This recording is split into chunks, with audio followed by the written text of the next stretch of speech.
Single page. हाँ बता सकते हो।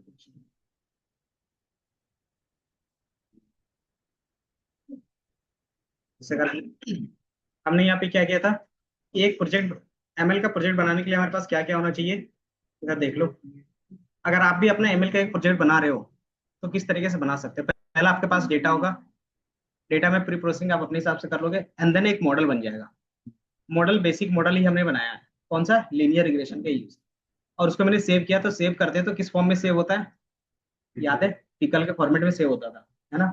कि क्या करते थे, पिकल डॉट डंप करते थे और फाइल का नेम देते थे, तो ऑटोमेटिकली ये आपको यहाँ पे दिखता था। अगर उनका कोड भी देखना चाहो तो क्या कर सकते हो, यहीं पे हमारे पास क्या है, उसका कोड भी है। कि एक्सपेरिमेंट करने के बाद हमने, हमें जिस मॉडल से क्या है परफेक्ट मिल रहा था, उसको हमने क्या किया था, सेव किया था लास्ट में। देन हमारे पास क्या था कि आप जो भी प्रोजेक्ट बनाते हो वो हमेशा डॉट पी फाइल में बनता है। अगर आप पोस्ट के लिए बना रहे हो तो डॉट पी फाइल में ही बनेगा, वो नोटबुक में कभी भी नहीं बनेगा। ठीक है। तो इसमें हमारा क्या क्या चीजें हैं वो देख लेंगे। तो ये डेमो का ऐप डॉट पी था। ऐप डॉट पी में ये सारा चीज हमने कोड लिखा था। ये हमारा क्या है, इंपोर्ट करने के लिए। इंपोर्ट में हमने स्ट्रीमलीट की यूज किया है, किस लिए, इंटरफेस के लिए। दूसरा पांडास, डेटा फ्रेम में कन्वर्ट करने के लिए। तीसरा हमारे पास नमपाई है, अगर कोई डेटा है तो उसको एरे में कन्वर्ट करने के लिए। देन थर्ड हमारे पास है जॉब लिव। जॉब लिव क्या करता है, जो पिकल वाला है ना, तो उसका अल्टरनेटिव है, या तो आप पिकल यूज करो या तो फिर जॉब लिव यूज करो, दोनों सेम काम करता है। ठीक है। देन हमने क्या किया, सबसे पहले अपना मॉडल लोड कर लिया है ना। दूसरा हमारे पास एक लोकेशन लिस्ट भी था, कि अगर आप देखोगे तो वहां पे हम लोग क्या कर रहे थे, जो हमारे पास लोकेशन था, यहाँ से एक ड्रॉप डाउन बना रहे थे, तो ये लोकेशन वाला हमारे पास डेटा आएगा कहाँ से, तो उसी सीट से लेना होगा। तो इसको भी हमने क्या किया, पिकल के फॉर्मेट में ही सेव कर दिया है। तो इसको भी क्या करना होगा, लोड करना पड़ेगा, ताकि ये क्या हो कि हमारे इस एप्लीकेशन के अंदर लिस्ट बना दिया लोकेशन का। कि आपने क्या किया है, जिसमें वो यूनिक वैल्यूज है ना, सबका एक लिस्ट बना के रख दिया है, ताकि क्या हो कि ड्रॉप डाउन में यूज कर सके। और कुछ नहीं, अगर ड्रॉप डाउन यूज नहीं करते तो आप मैनुअली टाइप करके भी रख सकते हो। तो मैनुअली में क्या होगा, टाइम लगेगा। और दूसरा चीज, कौन सा है कौन सा नहीं, आपको क्या होगा, फिर एरर भी आएगा कि ये डेटा आपके पास है ही नहीं। ये हमारे पास कैसे चलेगा।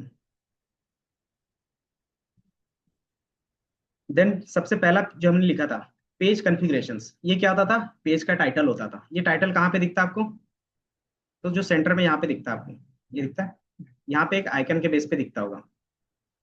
कि जैसे आप इसको थोड़ा सा बड़ा करोगे ना, तो ये दिख रहा है कि बैंगलोर हाउस प्राइस प्रिडिक्शंस। यही हमारा क्या है, कॉन्फ़िगरेशंस है। ठीक है। देन उसके बाद हमने क्या किया था, टाइटल। टाइटल कौन सा है, तो अगर आप देखोगे फर्स्ट लाइन जो दिख रहा है आपको बड़े अक्षर में, ये मेरा क्या है, टाइटल है। देन इसमें हमने क्या किया था, एक साइड बार बनाया था। साइड बार में हेडर का नाम क्या रखा था, कि हेडर में इनपुट हाउस डिटेल्स। तो अगर आप देखोगे तो हमारे पास एक साइड बार है, ये दिख रहा है। इसमें से क्लिक करोगे तो ये साइड बार ओपन होगा, और इसका हमने टाइटल क्या रखा है, इनपुट हाउस डिटेल्स। अब इसके बाद पहला हमारे पास क्या बना हुआ है, कि आपके पास ड्रॉप डाउन का ऑप्शन है। इसको हम लोग यहाँ पे क्या बोल रहे हैं, सेलेक्ट बॉक्स। कि साइड बार के ही अंदर क्या बना रहे हैं हम लोग, एक सेलेक्ट बॉक्स बना रहे हैं। देन उसके अंदर हमने क्या लिखा है, कि सेलेक्ट लोकेशन, जो ऊपर लिखा हुआ आ रहा था। एंड देन वो लोकेशन कहाँ से आएगा, तो जो मैंने वेरिएबल पे लोकेशन को सॉर्ट करके रखा है, मतलब सॉर्ट क्यों कर रहे हैं, ताकि वो एक रेंज पे दिखे। दूसरा हमने क्या किया, टोटल। टोटल भी आपको क्या दिखेगा, यहीं पे दिखेगा, दिख रहा है कि आपको एक टोटल नाम का दिखेगा। इसमें क्या कर सकते हो आप, नंबर पुट कर सकते हो, और मिनिमम और मैक्सिमम भी डिफाइन कर सकते हो, और एक डिफॉल्ट वैल्यू भी डिफाइन कर सकते हो। तो ये तीन चीज क्या क्या किया हमने यहाँ पे डिफाइन किया, अगर देखो ये उसके अंदर जो ऊपर लेबल लिखा हुआ है वो है। दूसरा, कि मिनिमम कितना रखना चाहते हो, मैक्सिमम कितना रखें, और डिफॉल्ट वैल्यू क्या होगा। देन थर्ड हमारे पास क्या था, बीएचके का। कि आपको बीएचके का नंबर भी डालना था, तो ये क्या है कि साइड बार के ही अंदर रखना है मुझे। कि उसका क्या बनाना है, एक स्लाइडर बनाना है। देन उसमें स्लाइडर में क्या लिखा हुआ रहेगा, उसका टाइटल, तो बेडरूम्स या फिर बीएचके। देन उसमें क्या है कि मिनिमम टू मैक्सिमम, कि 1 to 10 तक जाएगा। और डिफॉल्ट वैल्यू कितना होगा, तो 2 यहाँ पे दिया हुआ है। इसी तरीके से हमने इसका भी क्या बनाया है, एक स्लाइडर बनाया है। ये दिख रहा है। एक हम्म, ये चीज सारा चीज ऑनलाइन में है। कि ये मैंने क्या किया था, सबसे पहले आपने गिटहब में स्टोर किया था। क्योंकि जब भी आप होस्ट करते हो तो आपका कोड कहाँ पे होना चाहिए, गिटहब में होना चाहिए। तो हमने इसको गिटहब में क्या किया था, अपलोड कर दिया था। देन यहाँ पे क्या है कि आप जैसे ही बटन क्लिक करोगे, कि हमने क्या किया, स्लाइडर साइड बार में ही एक बटन बनाया था। अगर देखोगे उस बटन का नाम क्या रखा है, तो आप देखोगे प्राइस, प्रिडिक्ट प्राइस। तो इसमें जैसे ही आप क्लिक करोगे तो क्या एक्शन परफॉर्म होना चाहिए, तो वो लॉजिक इसके अंदर लिखा हुआ है। तो जो पहला लॉजिक है वो क्या है कि सबसे पहले वो डेटा फ्रेम में कन्वर्ट करेगा। क्यों करेगा? क्योंकि जब हम लोग ट्रेनिंग कर रहे थे तो पूरा डेटा किस में था, डेटा फ्रेम में ही काम कर रहे थे, है ना। और हमें पता है कि जब भी आप मॉडल लिखते हो तो वो 2D पे ही क्या होता है, ट्रेंड होता था, याद है। तो हमें डेटा भी अगर एज ए इनपुट दोगे तो जिस टाइप से वो ट्रेन हुआ उसी टाइप में तो देना पड़ेगा। तो इसको मैंने क्या किया, यहाँ से सिर्फ पीडी डॉट डेटा फ्रेम में कर लिया है बस। और डेटा फ्रेम में क्या है कि पहला में लोकेशन है, दूसरे में क्या है, टोटल स्क्वायर फीट है, BHK और एक बाथरूम वाला है। देन इसके बाद क्या है कि आप प्रिडिक्शंस करते थे तो उसके लिए सिंपली क्या लिखते थे, मॉडल डॉट प्रिडिक्ट ये लिखते थे, और उसके अंदर डेटा पास करते थे। तो जैसे ही डेटा पास करोगे तो क्या करेगा, प्रिडिक्ट करके आपको कुछ ना कुछ देगा। और बाय डिफॉल्ट उसमें से सिर्फ नंबर चाहिए तो उसका इंडेक्स नंबर लिख रहे थे। तो इंडेक्स नंबर के बेस पे क्या होगा कि उसका वैल्यू ही सिर्फ कॉल होगा। और उसको मैंने किस में स्टोर करवा दिया, प्रिडिक्शंस वेरिएबल पे। और उस वेरिएबल को एफ स्ट्रिंग के थ्रू क्या किया, प्रिंट करवा दिया है। कि अगर आपको एक मैसेज प्रिंट करवाना है, सक्सेस का मतलब क्या होता है कि आपके पास क्या होगा कि वो रन हो जाएगा। दूसरा क्या होता है कि आप क्या कर सकते हो, वार्निंग। तीसरा हम क्या कर सकते हैं, वार्निंग होता है। और एरर होता है। तो एरर हमेशा किस कलर में आता है, रेड कलर में। वार्निंग किस कलर में आएगा, येलो कलर में, मतलब जिस कलर में आएगा। तो यहाँ पे वो लिखने का तरीका है कि आप उसका जो कलर है या फिर बैकग्राउंड है किस तरीके से देना चाहते हो वो। तो सक्सेस मैसेज प्रिंट करवाना चाहते हो और मैसेज में क्या लिखा हुआ है, तो ये पूरा लिखा हुआ है। तो ये सेम चीज आपको यहाँ पे दिखेगा, दिख रहा है कि जैसे आप क्या करते हो, क्लिक करते हो तो एस्टिमेट प्राइस और ग्रीन में दिख रहा है, क्योंकि सक्सेस वाला ज्यादातर हम लोग क्या करते हैं, ग्रीन में। और ये क्या है, प्राइस है। देन सेकंड आपके पास यहाँ पे लास्ट लाइन होगा, ये क्या है कि एक्स्ट्रा लाइन आपने ऐड किया टेक्स्ट का। और ये क्या है, एक आपके पास लाइन है, सेपरेटर लाइन। सेपरेटर लाइन कैसे मार्कडाउन में ऐड करते हैं, तो डैश डैश लिखते हो तो ये क्या होता है, आपका सेपरेटर लाइन बनता है। और नीचे क्या है, कैप्शन है। तो आपने क्या किया इस तरीके से। तो इसमें कोई भी ऐसा लाइन है जो समझ में नहीं आ रहा हो, इसमें हमारे पास सारा चीज था। देन अब इसमें एक चीज था कि ये दोनों,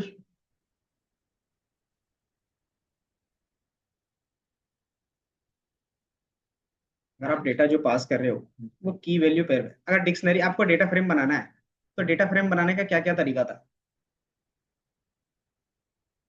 की वैल्यू पेयर ही डालते थे कि हमारा कॉलम का नेम होगा, देन उसमें पूरा डेटा होगा। और डेटा लिस्ट में भी हो सकता है और सिंगल भी हो सकता है ना। तो बाय डिफॉल्ट हमने सब में क्या रखा है कि 1D मतलब एरे के फॉर्मेट में रखा है। और उसका कॉलम का नेम है ये। अगर आप इसको कहीं पे भी प्रिंट करोगे तो बाय डिफॉल्ट क्या दिखेगा, ये एरे का नेम दिखेगा। यहीं से मैं क्या करता हूँ। और ये सारा चीज locations, total square feet, BHK और बाथरूम, ये कहाँ से वेरिएबल ले रहा है, वैल्यू ले रहा है।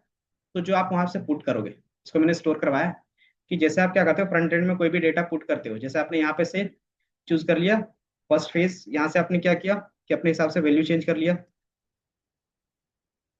एंड देन यहाँ से आप क्या करो, इसकी वैल्यू चेंज कर रहे हो और इसकी भी वैल्यू चेंज कर रहे हो। यहाँ से एक कम होगा। तो ये जो वैल्यू आपने चेंज किया ये कहाँ पे स्टोर होगा ताकि जाके प्रिडिक्शंस कर सके। तो ये सारा चीज क्या होगा, एक एक वेरिएबल पे स्टोर होगा। ये दिख रहा है, लोकेशन वाला लोकेशन में स्टोर होगा, टोटल स्क्वायर फीट इसमें स्टोर होगा, BHK का इसमें स्टोर होगा और इसमें। और सबको मैंने क्या किया, एक डेटा फ्रेम बना दिया है, क्योंकि एक ही बार में सबको पास करना था। तो यहाँ पे इनपुट डेटा मैंने पास कर दिया और इसी बेस पे प्रिडिक्शन हो रहा था। ये समझ में आया। और यही हमारा फ्रंट एंड हो गया। बैकएंड से हम लोगों ने सिर्फ दो चीज लाया है, पहला कि मॉडल और लोकेशंस। इसके अलावा क्या है, कोई भी चीज आपके पास नहीं भी आएगा तो आप कॉपी पेस्ट भी करोगे तो भी चल जाएगा। अब ये दो चीज कैसे बना, इसको मैंने पिछले क्लास में बनाया था कि रिग्रेशंस का पूरा हमने क्या है 3-4 क्लास चला है स्टार्टिंग से ही। ये डेटा क्लीनिंग का काम था। देन आप क्या करते थे कि अलग अलग मॉडल बनाते थे। तो मैंने एक लीनियर रिग्रेशंस रखा है, एक रीज रखा है और एक लैसो का रखा है। अब तीनों में से जो बेस्ट परफॉर्म कर रहा था, कि क्या कर रहा था कि जो हमारा नॉर्मल था वो 82% दे रहा था, और लेसो क्या रहा था 81% दे रहा था, और रीच था वो 82 दे रहा था। तो बाय डिफॉल्ट जो सिंपल मॉडल होता है उसी को हम लोग प्रीफर करेंगे, कि अगर एक्यूरेसी सेम आ रहा है तो हम लोग किसको प्रीफर करेंगे, सिंपल मॉडल। तो मैंने क्या किया, लीनियर रिग्रेशन का ही यूज कर लिया। अब इसको यूज करने के बाद हम क्या करते हैं, सेव करेंगे। तो सेव कैसे करते हैं, मैंने बताया था कि या तो आप पिकल का यूज कर लो या तो फिर जॉब लिव का यूज कर लो, दोनों का काम सेम है। आप यहाँ क्या करते हो, डंप करते थे जो आप मॉडल का नाम लिखते थे और उसका वेरिएबल का जो नेम, जिस नेम से आप सेव करना चाहते थे। दूसरा हमने क्या किया कि लोकेशंस वाला जो भी कॉलम था उसको भी मैंने सेव किया था, और उसमें से क्या, यूनिक वैल्यूज को। और इसमें क्या कहता है, लिस्ट में कन्वर्ट करके उसको सेव कर दिया था लोकेशंस पिकल पे। तो यहाँ से ये दो चीज हमें मिल गया। अब इसके बाद का काम आपको पता है। इसके बाद फिर मैंने क्या किया था, इसको होस्ट कर, इस क्या बोलते हैं, हमने गिटहब में अपलोड किया था। तो गिटहब में आपको कहाँ पे दिखेगा कोड,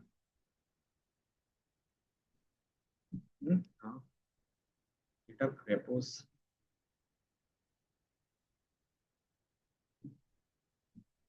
तो मैंने यहाँ पे भी सेम नाम से क्या कहता है होस्ट किया था। जै- जैसे आप यहाँ रखोगे, तो इसको रन करने के बाद ना यहाँ पे एक डिप्लॉय का ऑप्शन आता था। जब आप फर्स्ट टाइम बिना इसको डिप्लॉय किए रन करोगे, तो यहाँ पे लिखा हुआ है कि आप इसको डिप्लॉय भी करना चाहते हो। तो जैसे आप डिप्लॉय पे क्लिक करोगे, तो आपका क्या होगा, गिटहब का लिंक मांगेगा।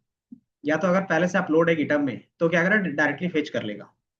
एंड देन उसको क्या करते हो, क्लिक करते हो। उसमें जो हमारा पिछले क्लास में एरर आ रहा था, किस चीज का आ रहा था,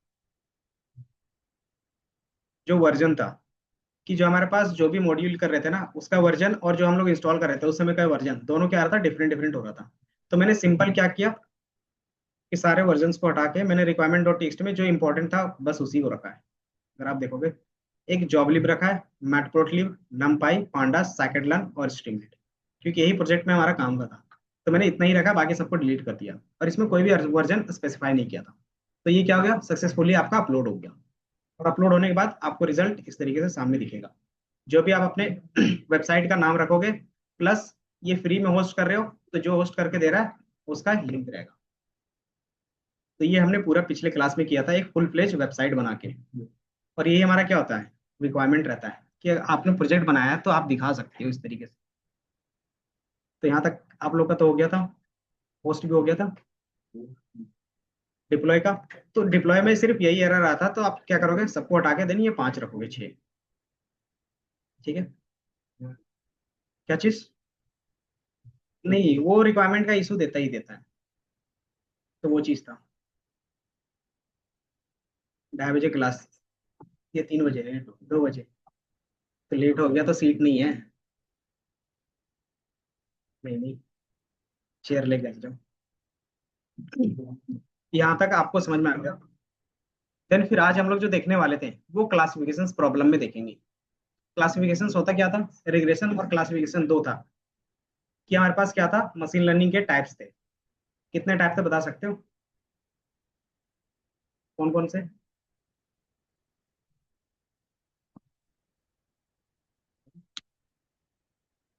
रीइंफोर्समेंट, तो सुपरवाइज में भी दो कैटेगरी था, क्लासिफिकेशन और रिग्रेशन का। तो रिग्रेशन करना है, नंबर जिसका अलग अलग है, जैसे हाउस प्राइस प्रेडिक्शंस क्या है, रिग्रेशन प्रॉब्लम। तो उसका मैंने एक पूरा फुल फ्लेज प्रोजेक्ट बना दिया है। अब इसी तरीके से क्या होगा, क्लासिफिकेशन का होगा। क्लासिफिकेशन में क्या प्रॉब्लम सॉल्व होगा, कैटेगरिकल। जैसे अगर आप कोई भी लोन पे ही लेके चलते हैं, लोन का प्राइस पे, उसमें क्या होता है कि आप लोन के लिए जैसे पेन नंबर डालते हो, तो मैसेज आता है कि यू आर नॉट एलिजिबल, है ना। या तो आएगा यू आर एलिजिबल, उसके बाद फिर क्या आता है, प्रोसेस करना पड़ता है, देन क्या आता है, अमाउंट आता है ना। तो उससे पहले आपको बताना पड़ेगा कि ये एलिजिबल है या नहीं है। तो वो चीज हम लोग कैसे मशीन्स के थ्रू सॉल्व करेंगे। तो बाय डिफॉल्ट आप पेपर देखोगे, देन बताओगे कि आप एलिजिबल हो या नहीं हो। अब हमें क्या करना है कि मशीन लर्निंग मॉडल का यूज करना है, तो उसके लिए हमें क्या करना होगा, ट्रेन करना पड़ेगा अपने मॉडल को। तो वो ट्रेन कैसे करेंगे, तो सिंपल ट्रेनिंग का प्रोसेस सेम होगा। जहां पे हम लोग लीनियर रिग्रेशन लिख देते हैं, वहां पे क्या लिखेंगे, क्लासिफिकेशन के जितने भी मॉडल्स होंगे उसको लिखेंगे। तो जो पहला मॉडल होगा वो कौन सा होगा, वो होगा लॉजिस्टिक। जो पहला आप मॉडल पढ़ोगे वो लॉजिस्टिक मॉडल होगा।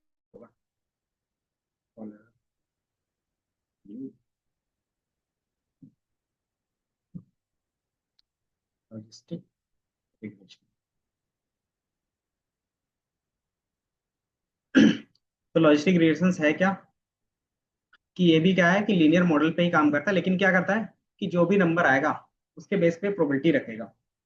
कि उसमें जो भी आएगा उसका क्या करेगा, एक प्रोबेबिलिटी बना देगा, और जिसकी प्रोबेबिलिटी हाई रहेगी उसको क्या करेगा, उस पर डिनोट कर देगा।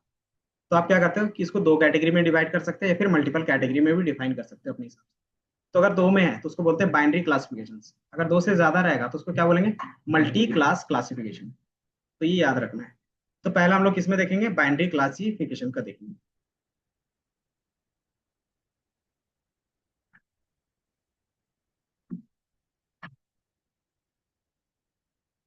बाकी ये प्रोजेक्ट का लिस्ट क्या होता है, डेटा आपको मिल जाएगा। जिप में ही डाउनलोड होगा वहां से।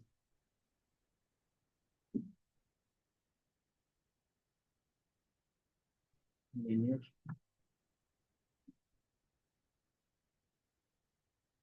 लॉजिस्टिक।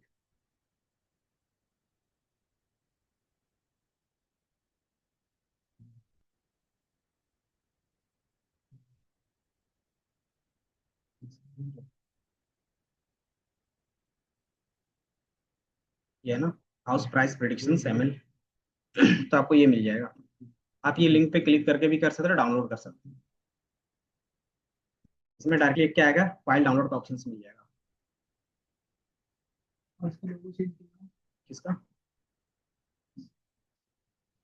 ये। हाँ, तो इसका जो है था, इसको क्या बोलते हैं, आइकॉन बोलते हैं। तो उसमें आइकन का कहीं ना कहीं फंक्शन होगा, आप उसको भी चेंज कर सकते हो। उसके ऑफिशियल डॉक्यूमेंटेशन में जाओगे ना, तो आपको जो भी काम करना है उसके बेस पे फंक्शन बना हुआ है। A to Z। तो आपको बस उसका फंक्शंस देखना पड़ेगा। अगर डाउनलोड करना रहेगा, कोड पे क्लिक करते हो, और यहाँ पे क्या है कि अगर जिप में डाउनलोड करना है तो जिप में, और डायरेक्टली क्लोन करना है तो क्लोन कर सकते हो।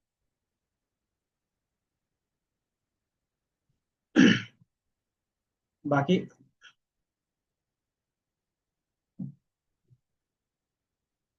लीनियर रिग्रेशन हमने देखा था पिछले क्लास पे। और अभी क्या देख रहे हैं, लॉजिस्टिक का काम देख रहे हैं। लॉजिस्टिक में क्या होगा कि सिंपली ये भी लीनियर रिग्रेशन के बेस पे ही सॉल्व करेगा प्रॉब्लम। अब ये भी क्या करेगा, एक नंबर ला के देगा। कि मान लो जो हाउस प्राइस प्रिडिक्शंस कर रहे थे वो क्या दे रहा था, कि मान लो 22 लाख ला के दे रहा है। ठीक है। अब ये जो 32 लाख है, इसको आप रेंज में 0 से 1 के रेंज में चेंज करना है, तो कैसे करोगे? कैसे करते हैं, याद है?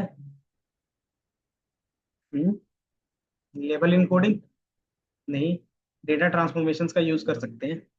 तो उसमें हमारे पास दो बेसिक्स थे, एक मीन मैक्स स्केलर और एक standard scaler. Mean max scalar क्या करता था, आप अपने हिसाब से रेंज डिफाइन कर सकते थे। तो अगर आपको 0 से 1 के बीच में रखना है तो आप रख सकते हो। तो पहला ये आप उनके बेस पे कर सकते हो। लेकिन प्रोबेबिलिटी का एक रूल होता है, क्या होता है कि अगर आपके पास यस की वैल्यू अगर मान लो 0.8 है, तो नो होने की प्रोबेबिलिटी कितनी होगी? 0.2। तो ये क्या होगा कि इस तरीके से प्रोबेबिलिटी के बेस पे जो भी चीजें मिलेंगी आपको, तो पहला का अगर क्या है, जो भी वैल्यू होगा उसमें क्या होगा कि सेकंड वाले का 1 माइनस वो वैल्यू होगा, है ना। लेकिन वो चीज हमें मीन मैक्स स्केलर पे नहीं मिलता है। वो चीज आपको मीन मैक्स स्केलर के बेस पे नहीं दिखेगा। उसमें जितना वैल्यू रिटर्न होगा, सबका क्या होगा कि अगर सम करोगे तो कभी भी 1 नहीं आएगा। वो 1 से ज्यादा भी हो सकता है, कम भी हो सकता है, और मे बी 1 भी हो सकता है। लेकिन मुझे ये जो वैल्यू चाहिए, हमेशा क्या चाहिए, 1 ही चाहिए। तो वो चीज कैसे पॉसिबल होगा? कि जैसे मुझे क्या चाहिए, 0 से 1 के बीच में ही चाहिए। कि जितना भी वैल्यू आएगा ना, कि मेरे पास दो वैल्यू आए, दोनों का जो सम करेंगे वो हमेशा क्या होना चाहिए, 1 होना चाहिए। तभी हम इसको क्या बोल सकते हैं कि ये प्रोबेबिलिटी बेस पे ही है।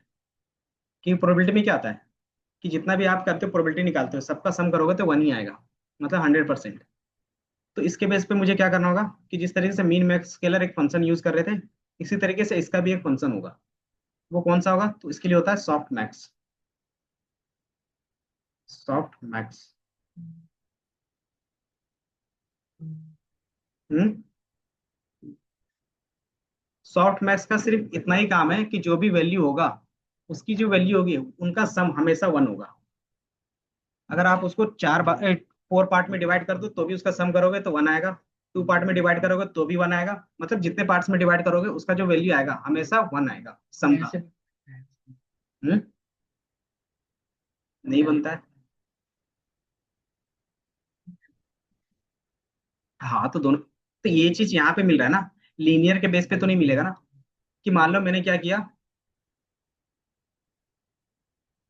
हाउस प्राइस प्रिडिक्शंस वाले पे ही लेते हैं। कि आपके पास 3 हाउस के बेस पे ले लिया। कि हमारे पास क्या है, कि प्रीमियम हाउस बाय करना चाहते हो, या मीडियम, या फिर लो बजट का, है ना। अब जब इसका प्राइस निकालोगे तो इसका कुछ आएगा, कि इसका मान लो 1 CR आ गया। इनका जो वैल्यू आएगा कि मान लो इसका आ गया 70 LPA, और इसका क्या हो गया 40। ठीक है। अब इसको आप क्या करोगे, नॉर्मली मिन मैक्स स्केलर में चेंज करो, और उसका सम करोगे तो कभी भी 1 नहीं आएगा।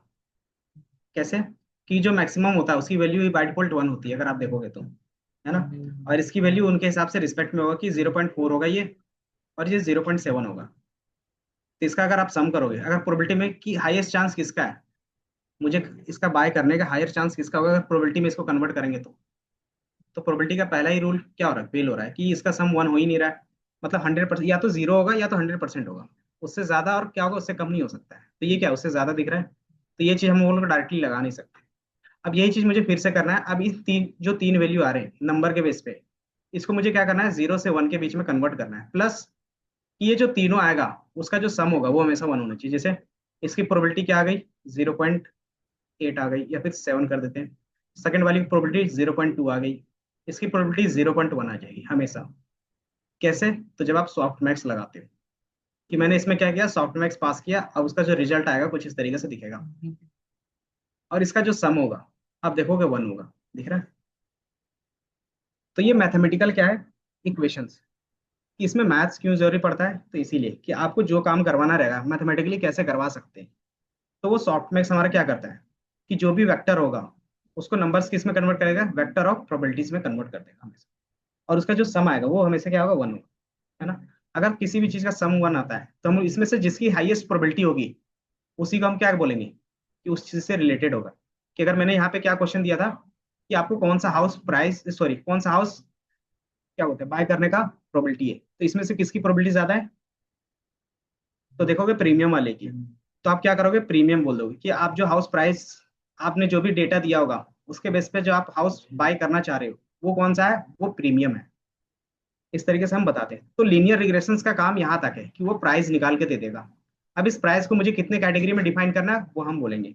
तो हमने कितना कैटेगरी में इसको डिफाइन किया, 3। है ना? अब उस नंबर को क्या करेगा, 3 अलग अलग कैटेगरी में डिफाइन करके देखेगा। अब उसमें से जिसकी प्रोबेबिलिटी ज्यादा होगी उसके बेस पे क्या करेगा वो, जिसकी हाईएस्ट प्रोबेबिलिटी वो आंसर करके दे देगा।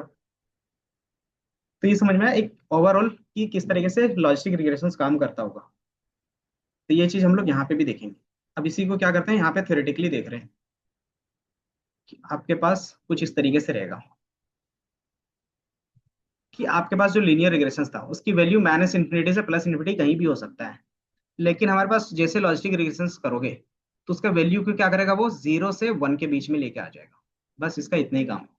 अब ये लाएगा कैसे, तो ये लाएगा सॉफ्ट मैक्स फंक्शन से। और यहाँ पे सॉफ्ट मैक्स को क्या बोलते हैं, लॉजिस्टिक बोलते हैं। तो ये चीज आपको आगे भी दिखेगा। तो यहाँ से डायरेक्टली इसका पीडीएफ होगा मेरे पास पढ़ाने के लिए। कहीं पे दिख रहा है लॉजिस्टिक,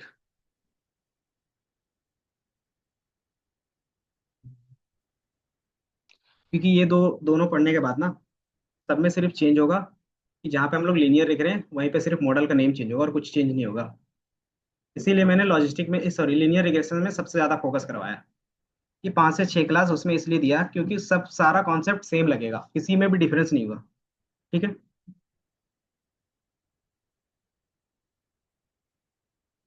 यहाँ पे था, मैंने बताया लॉजिस्टिक रिग्रेशंस। और इसके बेस पे आप क्या करते हो, थ्रेशोल्ड रखते हो कि कितने से ज्यादा प्रोबेबिलिटी होगी उसको आप 1 बोलोगे या आप 0 बोलोगे। कि अगर 50 से ज्यादा है प्रोबेबिलिटी तो उसको आप क्या बोल दोगे, 1 बोल दोगे। अगर 50 से कम है तो क्या बोल दोगे, उसको 0 बोल दोगे। 1 का मतलब क्या है, हाँ? किसकी तरफ, राउंड ऑफ। मतलब एक क्राइटेरिया आप सेट करते हो जिसको थ्रेशोल्ड बोल सकते हैं। अगर ये क्या है कि थ्रेशोल्ड 50% से ज्यादा प्रोबेबिलिटी का, तो उसको क्या बोलेंगे कि इसको लोन मिल सकता है। अगर जिसकी प्रोबेबिलिटी क्या है कि 0.4 भी आ रही है तो उसको क्या करते हो आप, 0 बोल देते हो। मतलब एक नंबर में ही कन्वर्ट कर देते हो बस। तो ये कंडीशन बेस है लास्ट का पॉइंट। तो यहाँ पे सेम चीजें यहाँ पे भी लिखी हुई है। और यहाँ पे क्या होता है, लॉजिस्टिक रिलेशंस का जो डिपेंडेंट वेरिएबल होगा वो हमेशा क्या होना चाहिए, कैटेगरिकल होना चाहिए। डिपेंडेंट वेरिएबल क्या होता है वो आपको पता है, बता सकते हो? डिपेंडेंट वेरिएबल,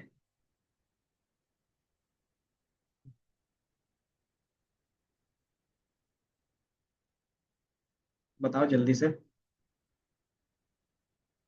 डिपेंडेंट और इंडिपेंडेंट वेरिएबल्स क्या थे?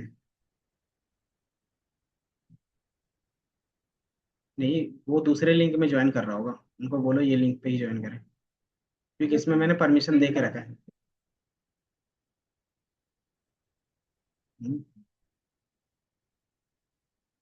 ऑनलाइन का भी ऑप्शन देंगे, बट मैंने बोला ना कि प्रोजेक्ट देखने के बाद कि आप किस तरीके से।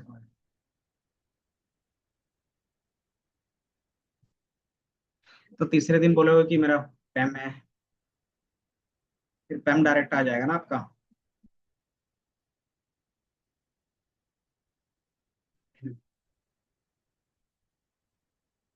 इंटरनल मॉक का आपका और उसका जो प्रोजेक्ट होगा वो दोनों एक साथ होगा, जो एमसीक्यू का होगा वो अलग दिन होगा।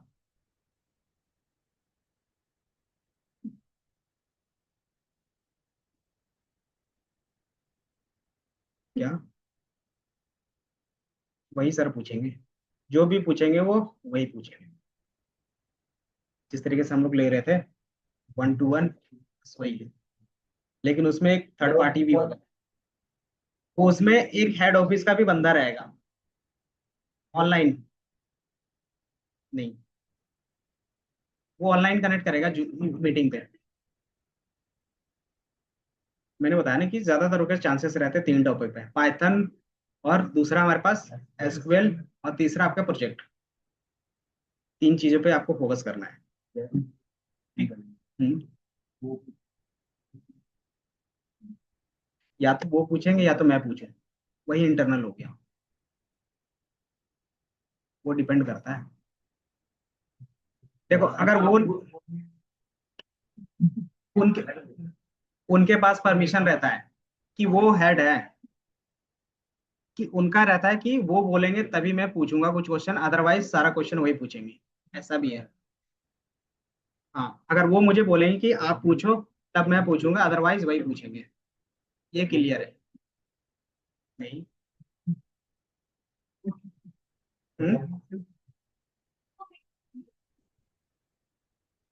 गूगल मीट पे ही होगा।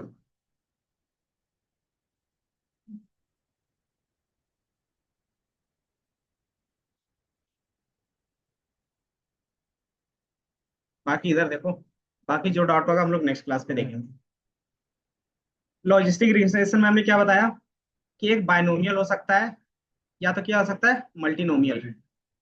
बायनोमियल का मतलब क्या हो गया, कि जो भी प्रोबेबिलिटी होगी वो दो बेस पे होगा। या तो डायरेक्टली क्या होगा, 100% के आसपास होगा, या तो फिर 0 के आसपास होगा। मल्टीनोमियल में क्या होगा, कि मोर देन 2 आपके पास क्या होगा, रिजल्ट होगा। जैसे अभी हमने एग्जांपल जो दिया था वो किसका था, मल्टीनोमियल का था। और जो हमने लोन का बताया वो क्या था, बायनोमियल का था। बाकी ये चीज था। दूसरा हमारे पास क्या रहेगा, कि जिस तरीके से उसकी एक्यूरेसी चेक कर रहे थे, इसमें भी इसकी एक्यूरेसी कैसे चेक करेंगे। सर बताओ, कि आपने प्रिडिक्शंस तो कर लिया, अब इसमें लॉस कैसे कैलकुलेट करोगे। कि या तो प्रिडिक्शंस में या तो 1 आएगा, या तो 0 आएगा प्रोबेबिलिटी के बेस पे, या तो कोई भी नंबर आएगा कि 0.85 क्या होगा, प्रोबेबिलिटी होगी। एन नहीं आने की प्रोबेबिलिटी क्या है, 0.15 है, और ये हमारा नो है। ठीक है। अब इसमें से यस आने की प्रोबेबिलिटी कितनी है, नहीं आ रही, अभी भी नहीं जा रही क्या।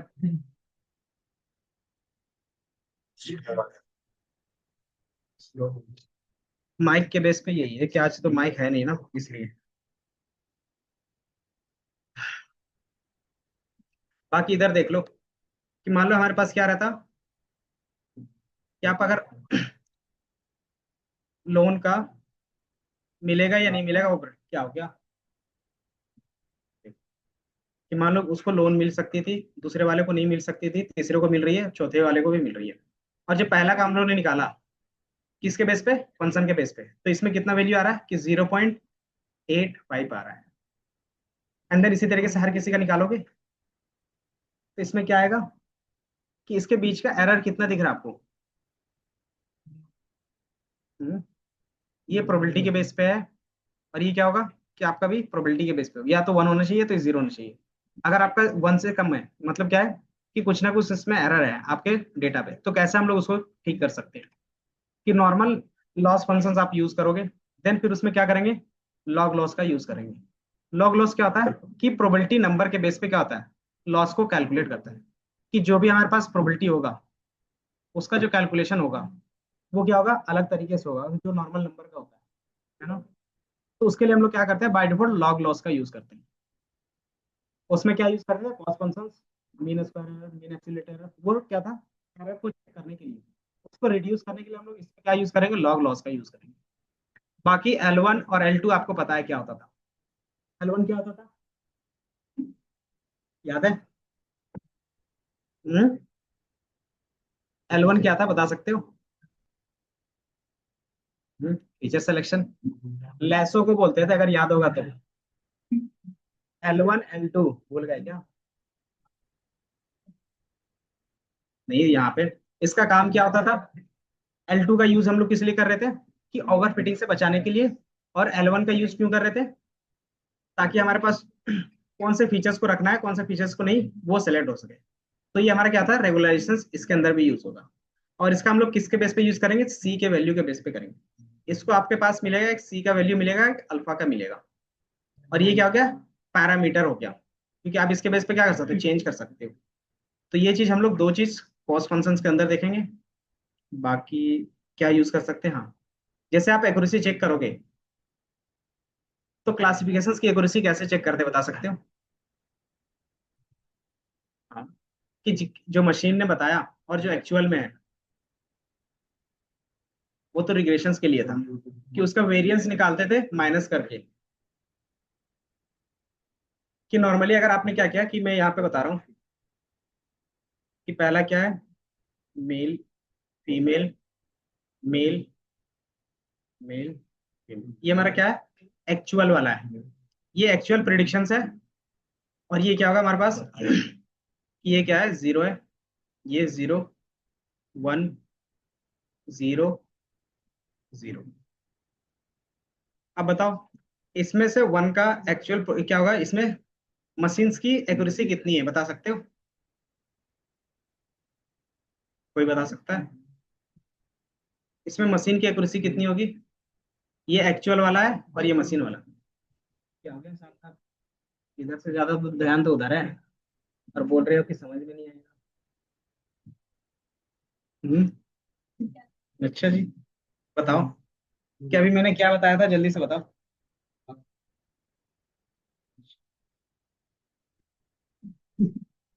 यही चीज बोल रहे थे। तो अब क्या बताएं?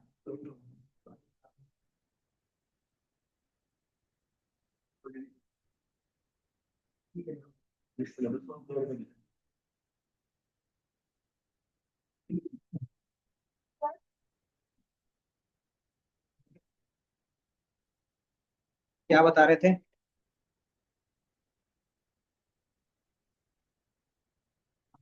ये मैंने क्यों लिखा था, वाई, एक्चुअल वाई और प्रिडिक्टेड वाई का लिखा है ना अभी, ये क्यों लिखा था? अब इसमें से बताओ कि ये एज अ ह्यूमन जो क्या है, हमारे पास डेटा था, और ये क्या है, मशीन के थ्रू प्रेडिक्ट किया है। अब इसमें मशीन ने कितना सही बताया बता सकते हो? हम्म, हाँ, सही बताया है।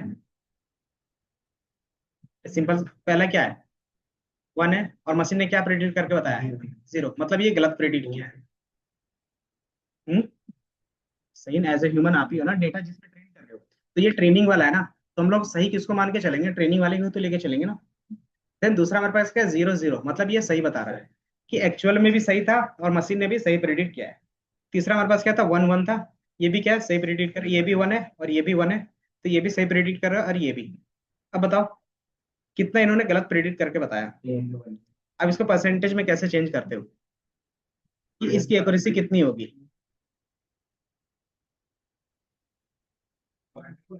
तो मुझे इसका एक्चुअल में बताना है कि कितना सही बताया इसने। 20% से कैसे निकला? तो कैसे, मतलब क्या डिवाइड किए? ये क्या होगा, 1/5, मतलब नहीं, नो का ना, गलत आने की, सही आने की प्रोबेबिलिटी, मतलब सही आने का चांसेस कितना है? 80%, इस तरीके से आप निकाल रहे हो। तो जब क्लासिफिकेशन का प्रॉब्लम होता है, तो नॉर्मल जो एक्यूरेसी निकालते हो, तो वही होता है परसेंटेज का फॉर्मूला। तो उसको बोलते हैं एक्यूरेसी मैट्रिक्स। कि हमने ये जो निकाला वो है कि ये 80% है, और गलत कितना बता रहा है, फॉल्स, तो 1/5 मतलब 20%। और ये हमारा क्या हो गया, एक्यूरेसी मैट्रिक्स ही रहेगा। अब इसी मैट्रिक्स को हम लोग बोलते हैं कंफ्यूजन मैट्रिक्स। कि इसमें क्या होगा, एक्यूरेसी में आपको इस तरीके से सिर्फ नंबर मिल जाएगा कि कितना सही बता रहा है, लेकिन आपको क्या देखना है, कि एक्चुअल में कितना है और मशीन्स ने कितना बताया है, वो दोनों का क्या बनेगा, मैट्रिक्स बना सकते हैं कि एक्चुअल में भी सही है और मशीन ने भी सही बनाया होगा। दूसरा, कि एक्चुअल में गलत होगा और मशीन ने उसको सही बता दिया होगा। चौथा केस क्या तीसरा केस क्या बनेगा, कि एक्चुअल में भी गलत होगा और मशीन ने भी गलत बताया होगा। चौथा केस क्या होगा, कि मशीन ने सही बताया होगा, कि मशीन का सही हमारा क्या होगा, सही होगा, और जो प्रिडिक्शंस का होगा वो गलत। तो ये चार कॉम्बिनेशंस बनेंगे।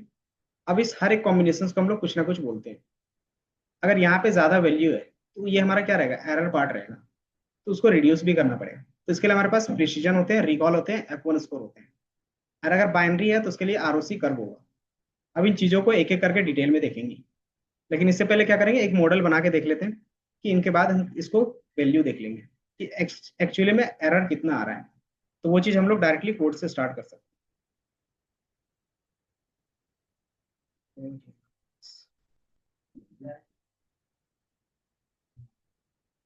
नहीं, ये अलग ही टॉपिक है कि लीनियर रिग्रेशन अलग था, लॉजिस्टिक रिग्रेशन अलग है।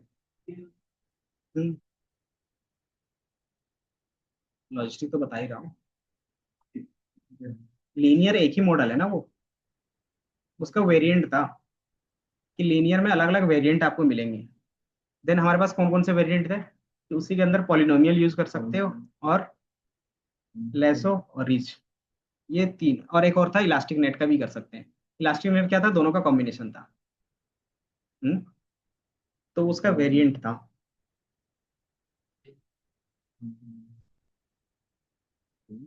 क्योंकि आजकल बेसिक से पूछते हैं। बाकी अगर वो पूछते हैं तो डिसीजन ट्री से अच्छा खासा क्वेश्चन पूछते हैं, और एक रैंडम फॉरेस्ट से। जब भी इंटरव्यू देगा तो ये दो चीजें। और लीनियर लॉजिस्टिक तो दोनों आपका कंपलसरी है, क्योंकि यही क्या है, बेस है।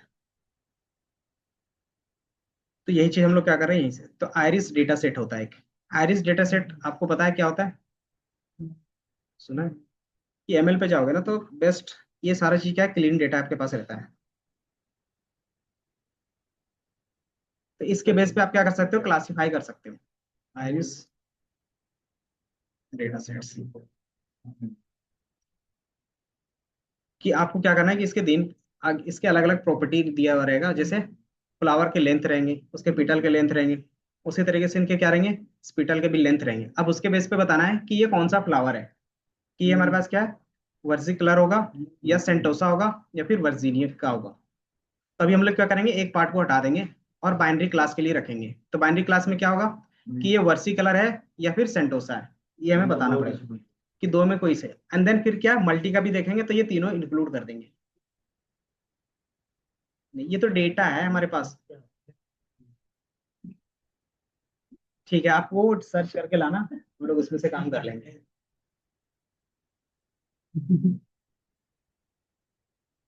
सिंपल। जिसमें हमारे पास डेटा है उसी पे तो काम करेंगे। या तो आप खुद से डेटा कलेक्ट करो। हम्म, कौन सा, ये डेटा हमारा बाय डिफॉल्ट क्या होता है ना, एमएल के अंदर ही होता है, मतलब साइकिट लर्न के अंदर होता है। ये आपको अलग से डाउनलोड करने की जरूरत नहीं पड़ती। अगर एमएल का कोई भी एल्गोरिदम आप क्या कर रहे हो, प्रैक्टिस कर रहे हो, तो उसके लिए डेटा सेट इसमें क्या होता है, पहले से ही होता है। तो बाहर से डाउनलोड करने की जरूरत नहीं पड़ती। तो हमने ये क्या था, क्लीन डेटा आपका रहता है। क्यों, क्योंकि हम लोग डायरेक्टली मॉडल ही प्रैक्टिस इसमें करते हैं। तो इसको हम लोग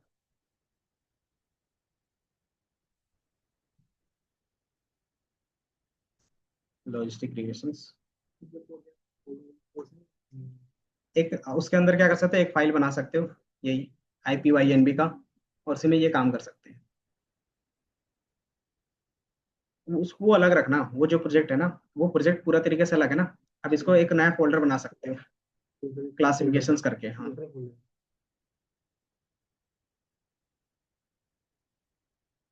ये हो रहेगा कोड द आरिस डेटा। अगर आप सिर्फ डेटा देखोगे ना तो कुछ इस तरीके से दिखेगा। दिख रहा है कि पहला हमारे पास क्या है, मल्टीपल एरे टाइप का डेटा दिख रहा होगा। इसमें क्या है, टारगेट है। टारगेट हमारा कितना था, तीन था। एक वर्सी था, सेंटोसा था, एक वर्सी कलर था। तो आपको ये दिख रहा होगा 0, 1 और 2।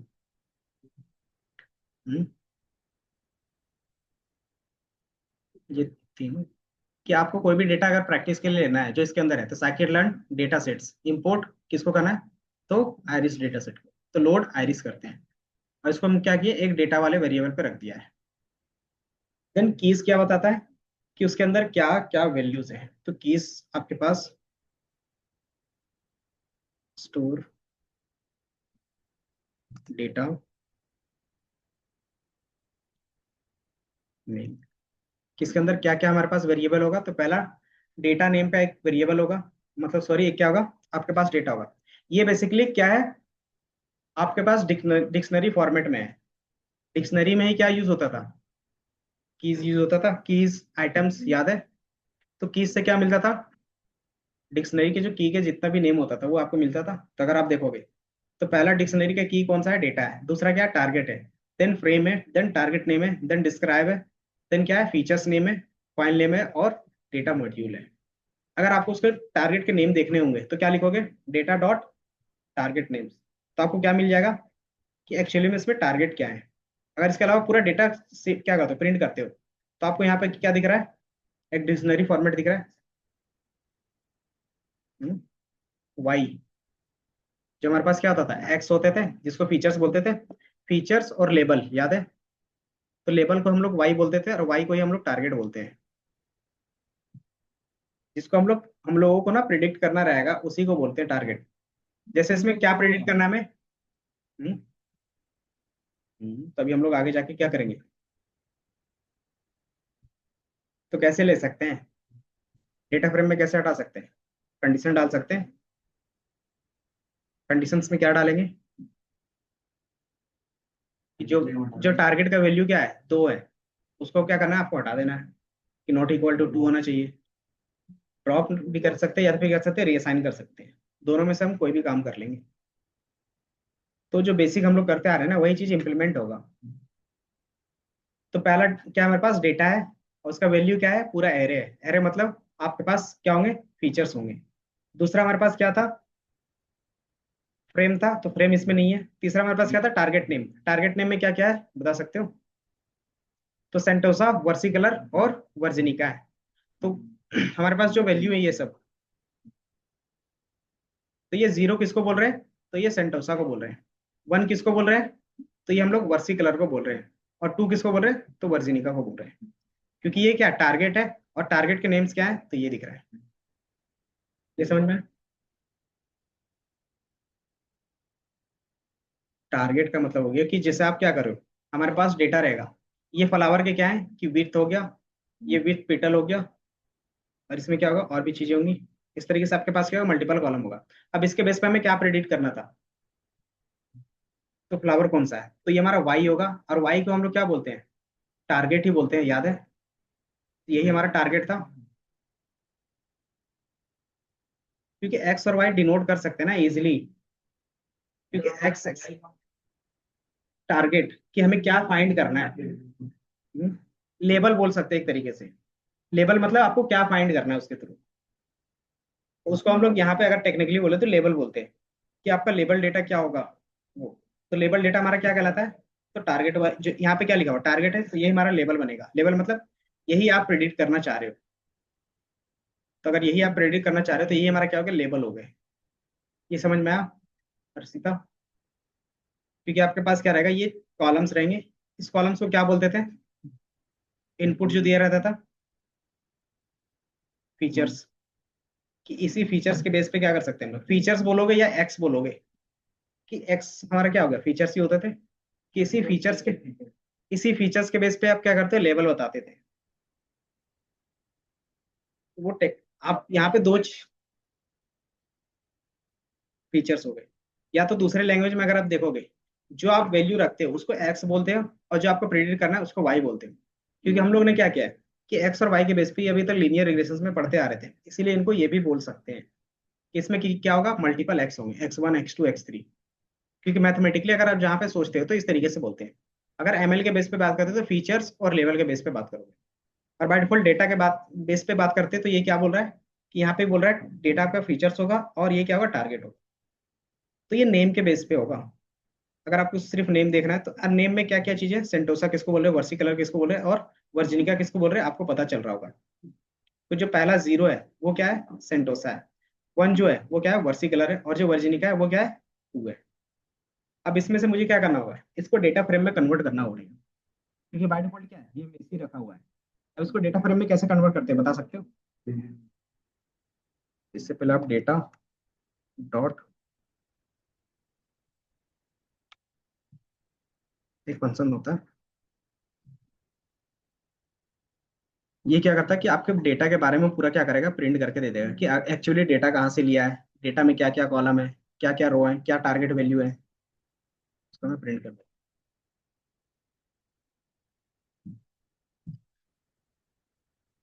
तो ये आपको कुछ इन्फॉर्मेशन देगा, दिख रहा है कि डी डिस्क्राइब क्या करता है कि डेटा के बारे में पूरा इन्फॉर्मेशन आपको ला के देता है जो पहले से स्टोर है इनके पास। तो इसमें नंबर ऑफ इंस्टेंस कितने, मतलब रोज तो 150 है ना। दूसरा नंबर ऑफ एट्रीब्यूट्स कितने हैं, तो 4 है। 4 मतलब आपके पास 4 कॉलम होंगे, एक्स होंगे। पहला कॉलम में क्या है कि स्पीटल का लेंथ है सेंटीमीटर में, देन सेपल का विथ है सेंटीमीटर में, देन पीटल का लेंथ और पीटल का विथ है। देन क्लासेस, मतलब आपको क्या है कैटेगराइज करना है इसको कितने पार्ट में, तो 3 में। तो कौन कौन सा है, अब इसके बारे में बेसिक आपके पास क्या है, स्टेटिस्टिक है, जो हम लोग क्या करते थे डिस्क्राइब के थ्रू निकालते थे, अगर याद होगा तो सेम चीज मीन मैक्स, मीन और स्टैंडर्ड डेविएशंस और कोरिलेशन। कोरिलेशन क्या होता था, अगर आपको याद होगा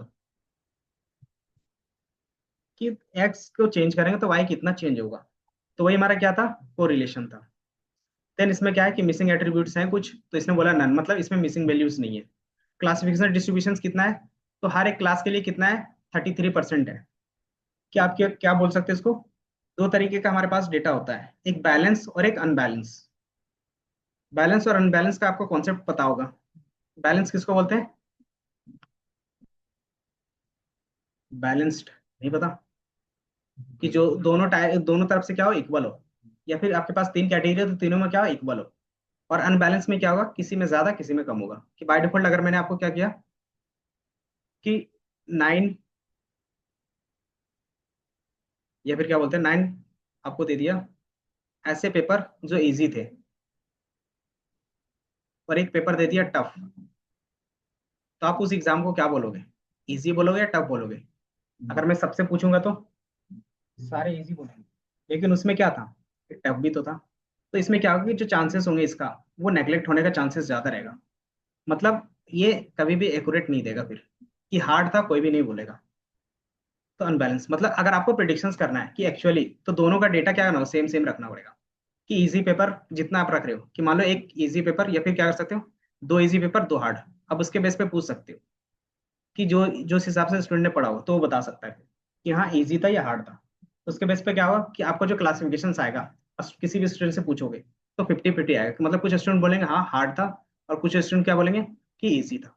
मतलब जिस हिसाब से हमने क्वेश्चन पेपर सेट किया था उसी हिसाब से क्या रहा, हमारे रिजल्ट भी आ रहे हैं। तो इसको बोलते हैं बैलेंस्ड और अनबैलेंस्ड डेटा।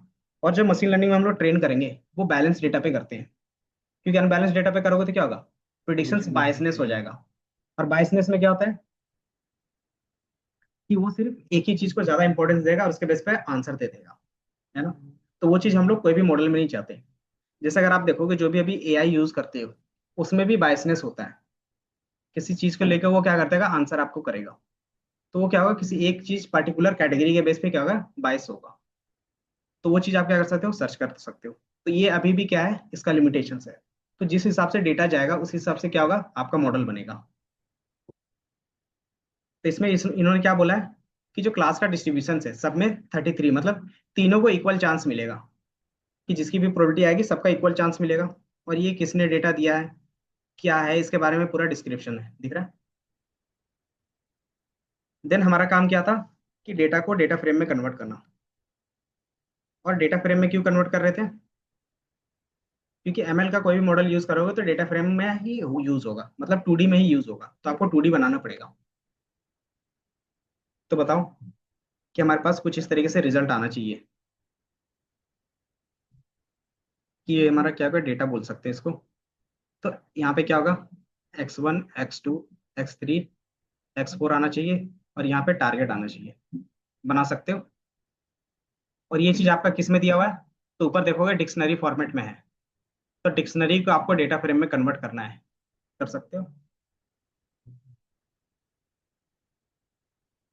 इसमें और भी सारे डिक्शनरी का अगर आप डेटा फ्रेम में कन्वर्ट कर पा रहे हो तो इसके बाद होता है जेसन्स को भी,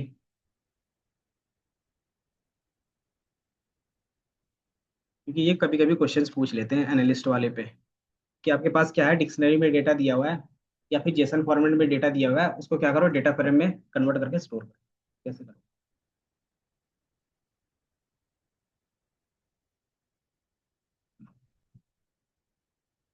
तो बाय डिफॉल्ट ये तो हिंट दे रहा है हमें, तो मैं इसी का यूज कर लूंगा बाय डिफॉल्ट। डेटा फ्रेम का ये होता है। देन डेटा के अंदर हमारे पास क्या था, डेटा का एक की था, तो एज अ वो वैल्यू यूज होगा। दूसरा हमारे पास उसके कॉलम के नेम क्या रखना चाहते हैं, तो जो उसके फीचर्स के नेम होंगे वही उसका कॉलम का नेम होगा। तो ये एड ऑन होगा, आपको दिखेगा, ये दिख रहा है कि स्पिटल लेंथ, स्पिटल विथ, और उसका पेटल का और पेटल का विथ, ये दिख रहा है। अब इसमें वाई भी ऐड करना है, तो कैसे करोगे, एक नया कॉलम ऐड करना है, कैसे करेंगे जल्दी से करके बताओ।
या माउस में चलते हैं।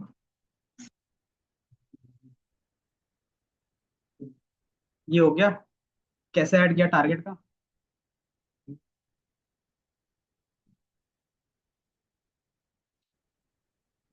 आपको कुछ भी नया नहीं मिलेगा अब। जो भी होगा पुराना ही होगा, मॉडल के अलावा। और अगर आपने प्रैक्टिस नहीं किया है तो वो फिर ऊपर से जाएगा। हम्म। और उसमें आपकी ही गलती है। ये दिख रहा है?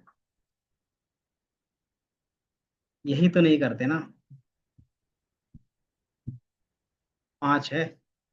इंडेक्स नंबर 0 से स्टार्ट हो रहा है। हेड क्या करता है? हम्म। 5 पे ही नहीं करेंगे, हमारे पास टोटल 150 था ना। और आपको पता है हेड क्या करता था?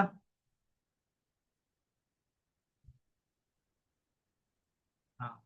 तो आप देखोगे 0 1 इस तरीके से आपको सारा दिखेगा।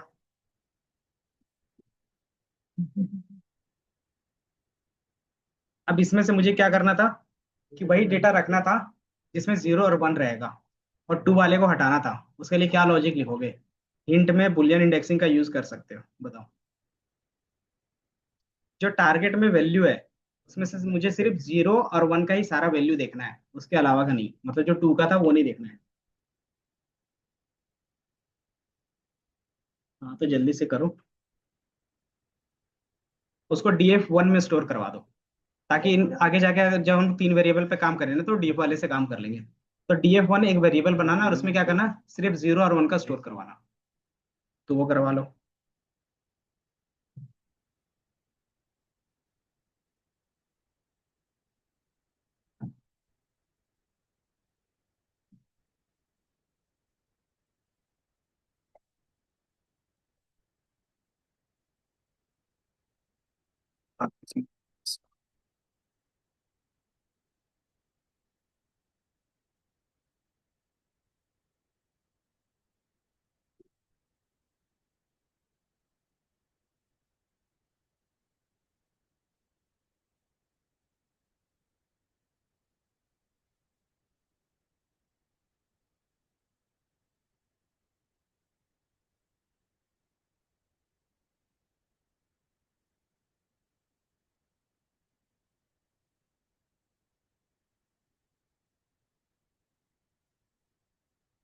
या क्योंकि आपको बताया कि टारगेट वाले में कितना था, 0 1 और 2 था, इसमें से सिर्फ आपको 2 नहीं रखना था, क्या लिख सकते हो?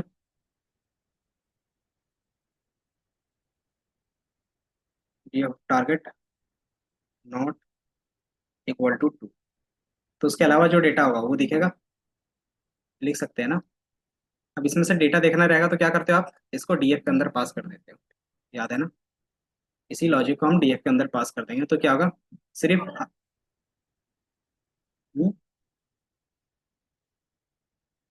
अब ये क्या होगा कि सिर्फ 0 और 1 का रहेगा। इसको क्या कर सकते हैं आप, DF1 में स्टोर करवा सकते हैं। DF1 इसको मैंने बोल दिया। ये दिख रहा है? और आप DF1 का टारगेट वैल्यू देखोगे तो सिर्फ 2 ही दिखेगा।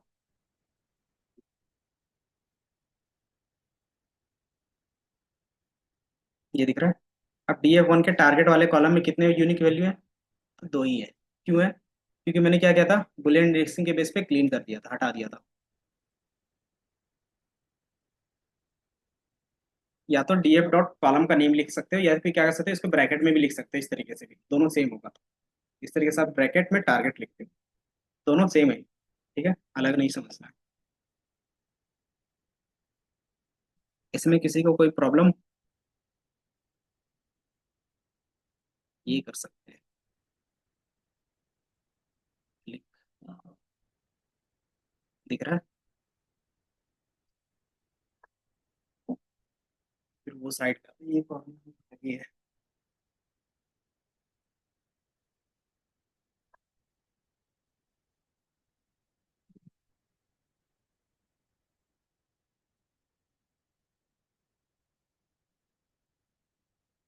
ये अपन स्टोर करा दें के बाद। हम्म। टी अपन एक बार प्रिंट करके देख लो कि सारा चीज सही है ना। अगर सारा चीज सही है तो ये हमारा बाइनरी क्लासिफिकेशन के लिए रेडी है डेटा। कि हम क्या करेंगे, बाइनरी क्लासिफिकेशन यूज कर सकते हैं। वो जा रहा है मेरा डीएफ। तो आपने क्या किया था, तो डेटा को करवाया था या फिर उसके डेफिनेशंस को किया था, मतलब क्या बोलते हैं, उसके लॉजिक को किया था। तो सर क्या बोलते लॉजिक को। लॉजिक को, उसका एक्चुअल डेटा चाहिए ना मुझे। अगर आप इस तरीके से सिंपली लिखते हो तो ये ट्रू एंड फॉल्स के बेस पे आएगा सिर्फ, ये दिख ये रहा है। मेरा। तो मुझे ट्रू एंड फॉल्स नहीं चाहिए था, मुझे क्या चाहिए था, इसके बेस पे डेटा चाहिए था। तो डेटा कैसे मिलता है, इसको आप डीएफ ब्रैकेट के अंदर पास कर देते तो जहां जहां ट्रू होगा उसका डेटा मुझे मिलेगा। उसके लिए हम लोग क्या लिख रहे हैं यहाँ पे, कि ये मैं साथ ही साथ आपके साथ शेयर,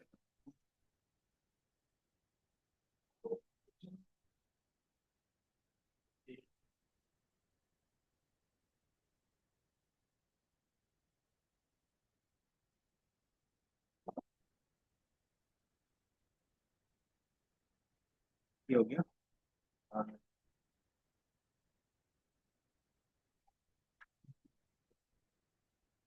अब इसके बाद का पार्ट क्या कर रहे थे लीनियर रिग्रेशंस में, वो कौन बताएगा, कि मुझे अब क्या करना था, मॉडल पे काम करना था। तो मॉडल में से पहले क्या क्या काम करते थे। हाँ, तो सबसे पहले आप क्या करते हो, टेस्टिंग के लिए डिवाइड चेक करते एक्स एंड वाई। पहले एक्स और वाई को अलग रखते हैं ना, कि टारगेट हमारा अलग होगा, एक्स को क्या बोलते हैं, एंड वाई। एक्स वाई अलग करने के बाद आप क्या करते हो, ट्रेन करते हो, हैं। डिवाइड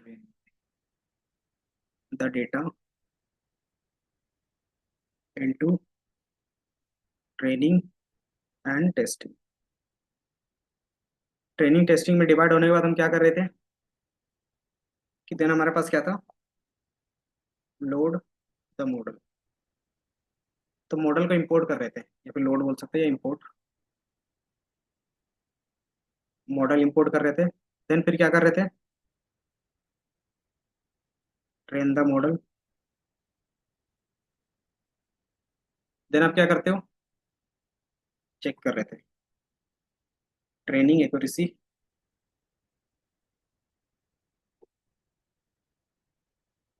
और फिर टेस्टिंग एक्यूरेसी भी चेक कर सकते हैं।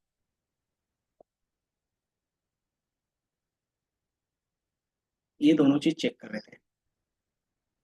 इसके बेस पे क्या होगा, कि अगर आपको नॉर्मली सबका देखना है तो इसके लिए हम क्या कर रहे थे, इवोल्यूशन मैट्रिक्स यूज कर रहे थे, मतलब इसमें करेंगे। फिर लॉस आप देख रहे थे, लॉस बोलते हो या फिर एरर कितना है वो, ट्रेन प्रिडिक्शंस, फिर बोल सकते हैं प्रिडिक्शंस, प्रिडिक्शंस। देन लॉस और एरर चेक भी कर सकते हो। देन फिर इवोल्यूशन मैट्रिक्स।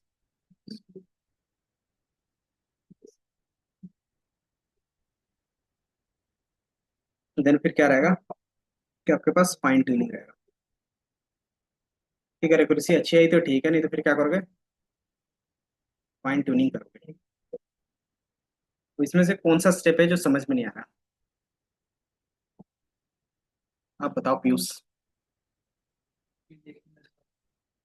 हम्म, मतलब एक्यूरेसी जिसमें चेक करते हैं, तो जो मैंने बताया था ना कि चार तरीके से आप एक्यूरेसी चेक कर सकते हो, वो इसमें आएगा। जैसे एमएससी आर टू वो लॉस में आएगा, हाँ। ये लॉस में मीन स्क्वायर एरर वाला इसमें आएगा। Mean accuracy. और जो उसका आर स्कोर था वो क्या था, रिग्रेशन के लिए था। इसमें जो आएगा रिग्रेशन के लिए, इसमें क्या था, आर टू था, और एक एडजस्टेड था।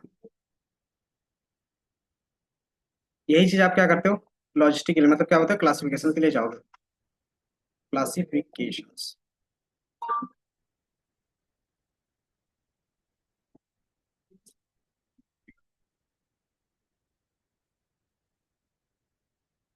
ये रिग्रेशंस का हो गया था। और क्लासिफिकेशंस के लिए क्या क्या आएगा, वो आपने बस अभी नेम बताया है, बाकी कैसे काम करते हैं, पहला एक्यूरेसी, इसको बताने की भी जरूरत नहीं है, आपको पता है कि एक्यूरेसी कैसे निकलता होगा। दूसरा हमारे पास क्या रहता है, कि आपके पास प्रिसीजन रहेगा, प्रिसीजन। तीसरा रिकॉल, और एक F1 स्कोर।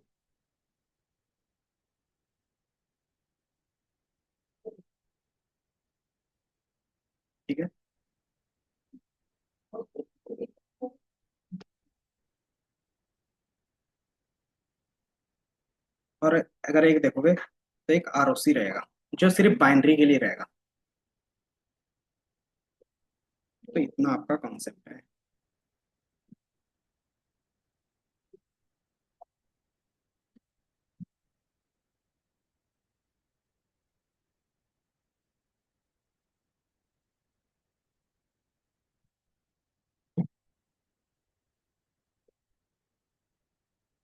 क्या हो गया? बताओ इसमें से कौन सा वर्ड है जो नहीं समझ में आ रहा है, क्योंकि वर्ड नहीं समझ में आएगा तो फिर आगे पूरा टॉपिक ही गायब रहेगा। पहला काम है, आप डेटा को क्या करते हो, एक्स और वाई में डिफाइन करते हो, मतलब फीचर्स को अलग रखोगे और टारगेट वैल्यू को अलग रखोगे। तो उसको एक्स और वाई में भी रख सकते हो, अपने हिसाब से कोई भी नेम दे सकते हो, जरूरी नहीं एक्स वाई रहे। बट हम क्या है कि मैथ इस टर्म से ज्यादा यूज टू है, इसलिए एक्स वाई बोलते हैं बार बार। दूसरा हमें क्या करना होगा कि ट्रेनिंग के लिए अलग डेटा रखेंगे। क्यों रखते हैं, इसका कॉन्सेप्ट क्या होगा, क्यों रखते होंगे ट्रेनिंग के लिए अलग, टेस्टिंग के लिए अलग?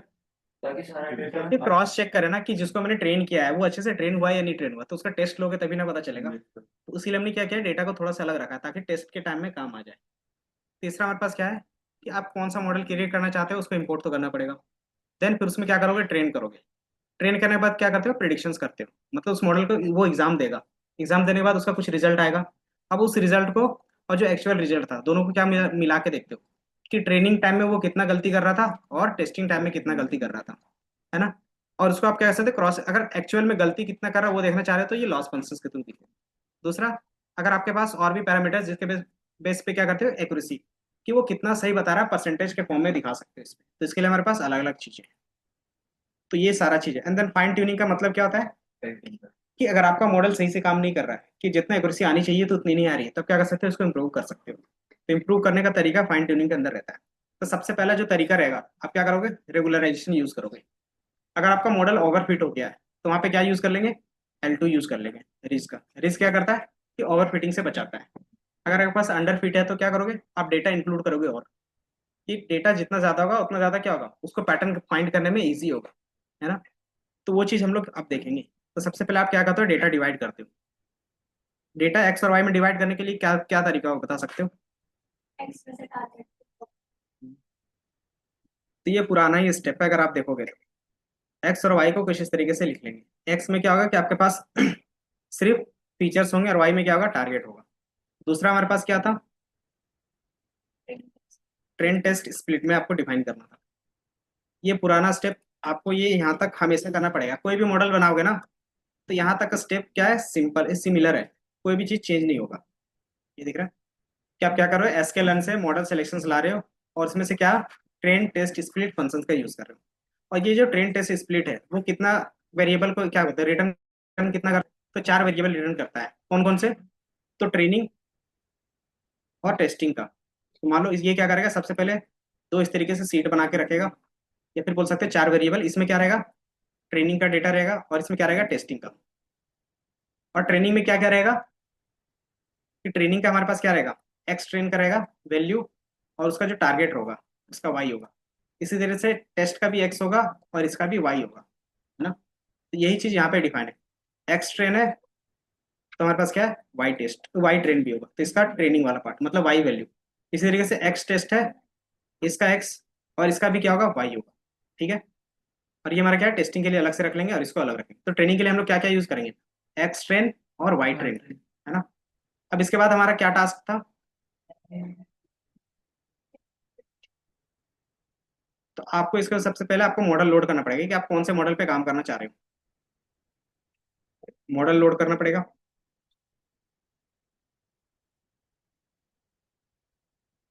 तो मॉडल कैसे लोड करेंगे, तो ये हमारा मॉडल कहाँ पे मिलेगा, क्योंकि ये लीनियर मॉडल है तो ये क्या होगा, linear model import logistic relations, इस तरीके से आप इंपोर्ट करते हो। ये हमारा इंपोर्ट हो गया। एंड देन फिर क्या करोगे, इंपोर्ट करने के बाद इसका एक वेरिएबल बनाओगे और उसको क्या करोगे, ट्रेन करोगे। तो ट्रेन करने का तरीका क्या है, सेम, कि आप इसमें कुछ भी चेंज नहीं करोगे।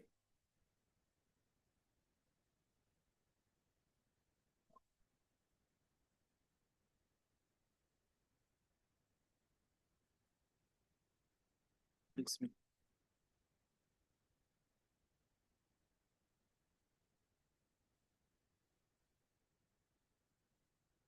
के पैरामीटर के बारे में थोड़ा सा बता।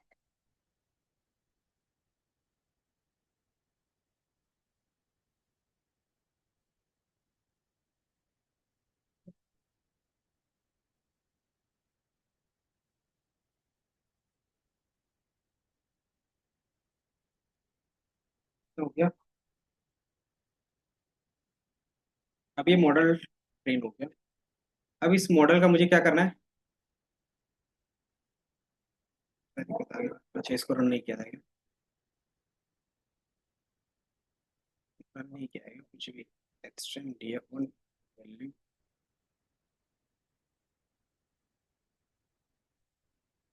तो ये स्टेप्स तो आपको याद होनी चाहिए। यहाँ तक हो गया। इसको क्यों लगा रखा है? अरे किसने? रैंडम स्टेट में आप कुछ भी नंबर रख सकते हो, जरूरी नहीं है। यहाँ पे रेंडमली आप कुछ भी नंबर रखोगे चल जाएगा। हाँ चलो। हम्म। रैंडम स्टेट का काम क्या होता है कि जो भी डेटा आपको ट्रेन टेस्ट स्प्लिट करके देगा वो सफल करके देगा, कि मिक्स करके दे देगा, ताकि क्या हो कि उसको एक बायसनेस ना मिले। दूसरा कि रैंडम स्टेट हम लोग फ्रीज क्यों कर रहे हैं, कि बाय डिफॉल्ट रैंडम स्टेट जहाँ पे भी लगाते थे वो डेटा वहीं पे क्या होता है, फ्रीज होता है रैंडमली। कि वन टाइम क्या होगा, सफल होगा। और सेकंड टाइम जब इसको रन करोगे ना, तो वो सफल क्या होगा, स्टॉप हो जाएगा। क्या चीज? Logistic regression. इससे पहले ऊपर वाला वो sorry data import. Data import df1 वाला, क्योंकि हमें दो टारगेट के बेस पे चाहिए था। दो टारगेट वाला किस में रखा हमने, df1 में रखा था, अगर याद होगा तो। क्या ये मॉडल बन जाए और इसकी एक्यूरेसी चेक कर ले उसके बाद का। कितने बजे से कितने बजे क्लास था? अभी 4 काम हो जाए। नहीं, 10-15 मिनट तो एक्स्ट्रा लगेगा ही टाइम। बाकी फाइनल प्रोजेक्ट आप क्या बना रहे हो?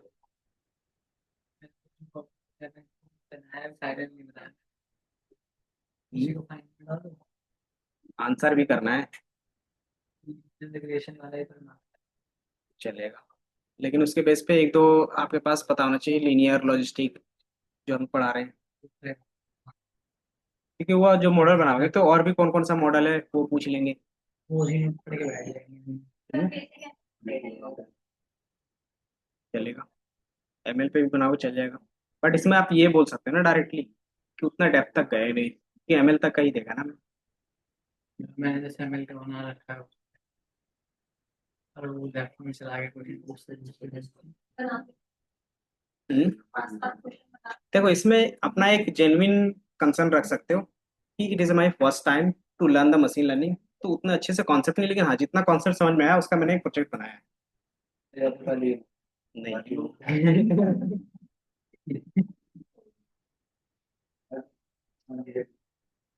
मतलब एक बेसिक्स अगर आप इसमें बनाते हो, अगर वो ज्यादा टफ क्वेश्चन पूछते हैं तो ये आंसर रख सकते हैं, और ये जेन्युइन आंसर है आपका।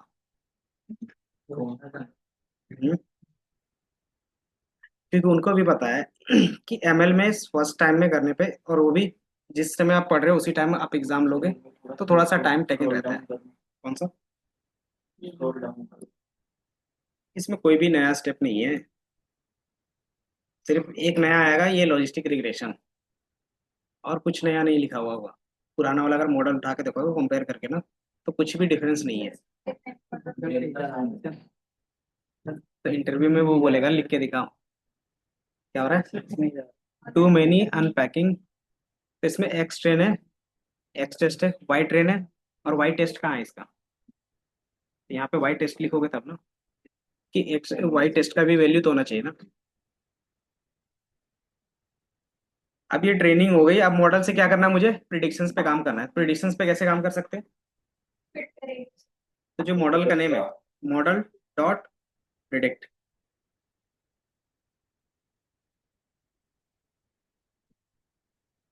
और इसमें क्या करोगे कि अगर ट्रेनिंग का आपको देखना है कि ट्रेनिंग में क्या एरर एक्यूरेसी दे रहा है, वो उसको देखने के लिए हम क्या करेंगे, एक्स ट्रेनिंग पास कर सकते हैं। क्या? Logistic regression not defined. नहीं होना चाहिए। तो ये बता रहा है प्रिडिक्ट करके कि कौन सा 1 होगा कौन सा 0 होगा, ये फाइंड करके आपको दे रहा है।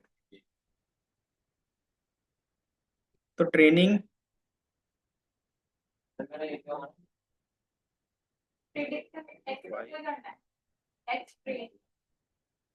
ये हम लोग क्या चेक करें कि ट्रेनिंग टाइम में क्या एक्यूरेसी आ रही थी। तो ट्रेनिंग टाइम एक्यूरेसी कैसे बताओगे?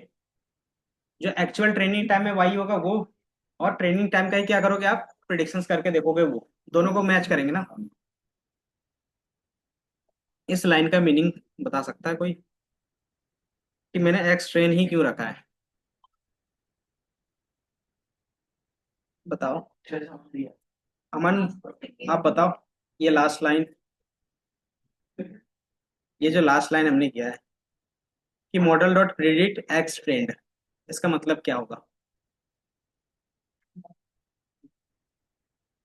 मैं तो रुका हुआ ही। लॉजिस्टिक रिग्रेशन बता रहा है, उसको पहले कॉल करना पड़ता है। नहीं, इंपोर्ट किया है, बिना इंपोर्ट का कैसे चलेगा? तो यहाँ पे एक्स ट्रेन लेना जरूरी है या फिर वाई ट्रेन लेते क्या बोलते हैं, वाई टेस्ट बोलते, एक्स टेस्ट लेते तो वो चल जाता। एक्स टेस्ट लेंगे या फिर एक्स ट्रेन लेंगे, दोनों में से क्या लेंगे?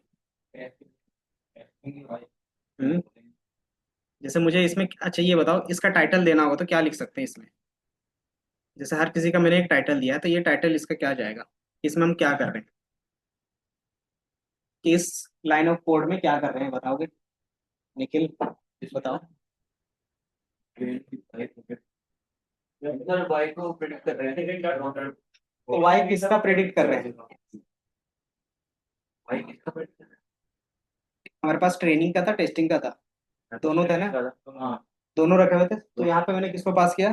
ट्रेनिंग वाले को। तो ट्रेनिंग वाले को पास किया है। तो ये किसका आप प्रेडिक्ट करके देगा? ट्रेनिंग वाले। और ट्रेनिंग वाले से क्या पता चलेगा कि ट्रेनिंग टाइम में कितना एरर है, वो बता सकते हैं। तो ये ट्रेनिंग के लिए कि ये हम क्या करें, ट्रेनिंग टाइम का एक्यूरेसी चेक करने के लिए इसका यूज कर रहे हैं। कि अगर ट्रेनिंग टाइम में एक्यूरेसी चेक करना है तो कैसे करोगे? एंड टेस्टिंग टाइम में क्यों चेक करते हैं ट्रेनिंग और टेस्टिंग दोनों की एक्यूरेसी? ये लॉजिक क्या था बता सकते हो? कि ट्रेनिंग की भी एक्यूरेसी चेक कर रहे हैं और टेस्टिंग की भी एक्यूरेसी चेक कर रहे ताकि हैं, बाद में वो डिफरेंस पता लगे उसका। कि हमें पता चल सके ये मॉडल अंडर फिट और ओवर फिट तो नहीं है। इसलिए हम लोग क्या कर रहे थे, इसका यूज कर रहे थे। ठीक है, ठीक है लोकेश, आज शांत लग रहे हो, क्या हो गया? क्योंकि आजकल सबके तबीयत खराब हो रहा है ना, बहुत लोगों के, सीसी की वजह से। नहीं। हम्म मैंने सैंपल भेजा था, सीसी में किस टाइप के क्वेश्चन हो सकते हैं पढ़ा था। दो चार सेम मिल सकते हैं, सबका सब सेम नहीं होगा ना।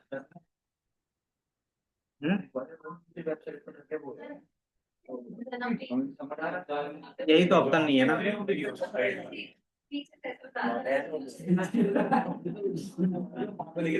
सबका सफल होके आता है ना, सबका अलग अलग आएगा।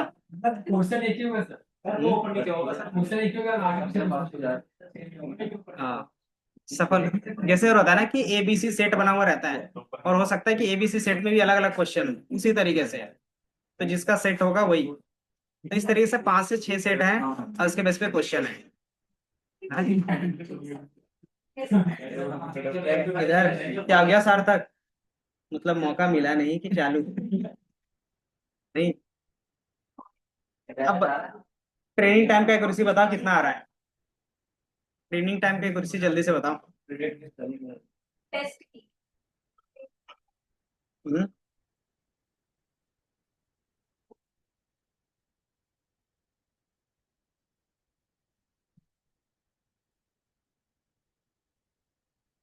एक्यूरेसी चेक करने के लिए हम क्या करेंगे?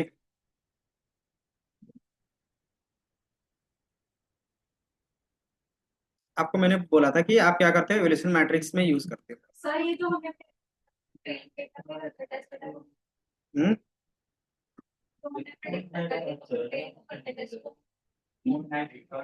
आप बताओ थोड़ा सा सोच के।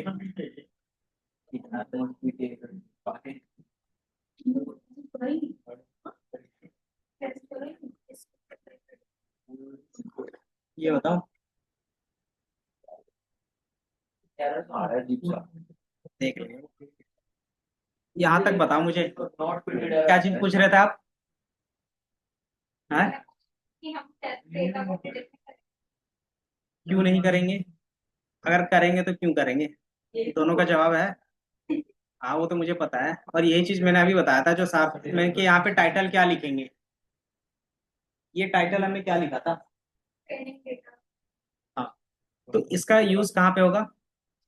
ट्रेनिंग की एक्यूरेसी चेक करने के लिए कि ट्रेनिंग टाइम में वो सही से काम कर रहा है या नहीं कर रहा है। तो ये क्या कर रहे हैं हम लोग, ट्रेनिंग टाइम एक्यूरेसी देख रहे हैं। तो ट्रेनिंग टाइम में क्या है, 100% सही बता रहा है, तो मतलब ट्रेनिंग तो सही जा रहा है इसका।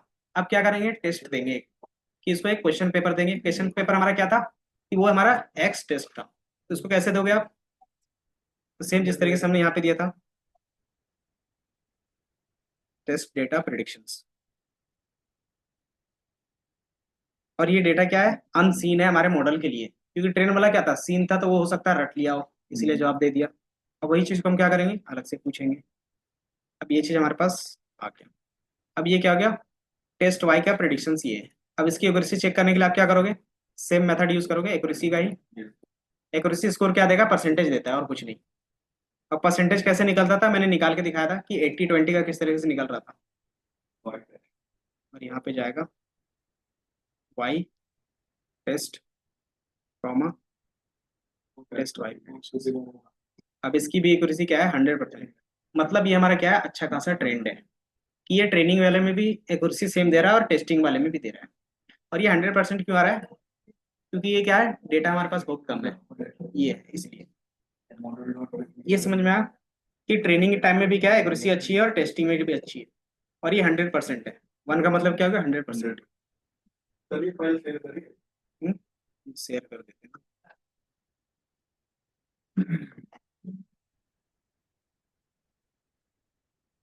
अब इसमें हमने बताया था, एक होता है कंफ्यूजन मैट्रिक्स।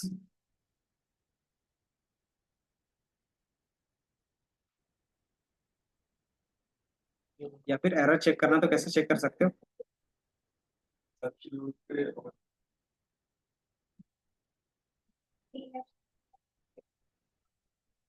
बाय डिफॉल्ट 0 आएगा। क्यों आएगा, क्योंकि ये 100% है ना। ये वाला एरर एक्यूरेसी स्कोर में क्या बताना है ये बताओ। सर ये 1 पॉइंट मतलब 1 क्यों आया है ये मतलब 100% परसेंटेज। टेस्ट का। जैसे हम लोग तीन वैल्यू, इस समय 5 वैल्यू लिया था इस तरीके से, 1 0 1 1 0। इसका प्रिडिक्शन सही बता रहा था 1, 1 बता दिया, इसका 0, इसको 1 और इसको 0। और ये क्या था कि एक्चुअल वाई था और ये प्रिडिक्टेड वाला था। अब बताओ जो मशीन बता रहा है वो कितना परसेंट सही बता रहा है? मशीन से बता रहा है 1 2 3।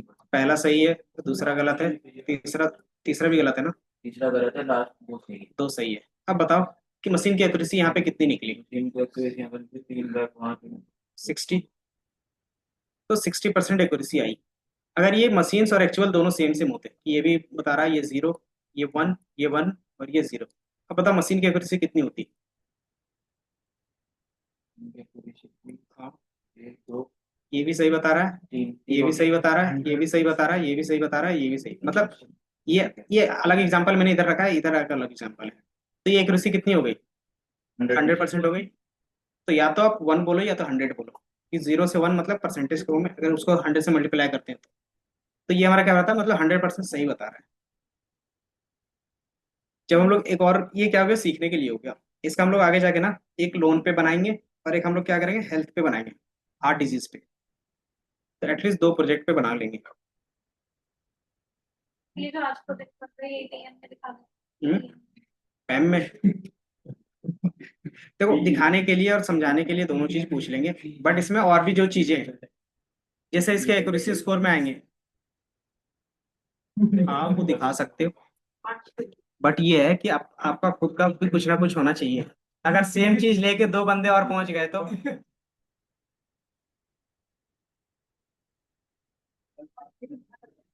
देखो, कोई भी प्रोजेक्ट बनाना इजी है अगर आपको स्ट्रीमलीट समझ में आ गया ना, तो ये चीज आपको पहले से समझ में आ रहा है कि डायरेक्टली आप पोस्ट कर सकते हो।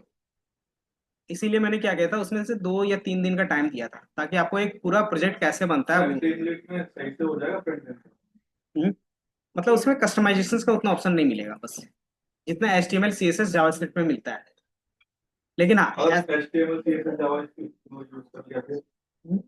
अगर वो यूज कर रहे हो तो उससे वो उनका कोई मतलब नहीं, बट हाँ कि आपका मशीन लर्निंग मॉडल से वो जैसे डिप्लॉय करना है तो कैसे डिप्लॉय करना हो, उसके लिए फिर हमारे पास क्या होता है, क्लाउड पे होता है। तो वो भी अगर एग्जाम के बाद अगर आप क्या करते हो, ML का क्लास चलेगा तो उसमें हम लोग क्लास पे करके देखेंगे।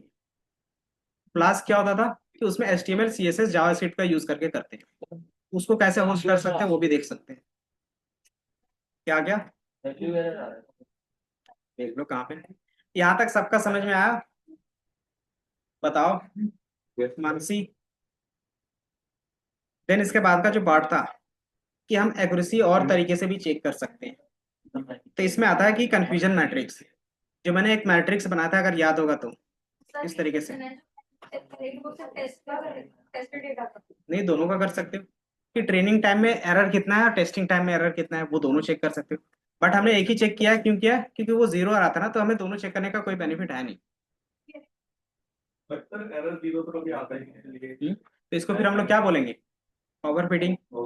अगर ओवरफिट हो गया तो फिर क्या यूज कर रहे थे, रेगुलराइजेशन यूज करेंगे। पहला टर्म रेगुलराइजेशन के लिए यूज करने के लिए हमारे पास इसमें क्या होगा कि अगर आप इसमें क्या करते हो, ये ओवरफिट हो गया है तो आप इसको रेगुलराइज कर सकते हो। तो उसके लिए हमारे पास रेगुलराइजेशन का ऑप्शन था।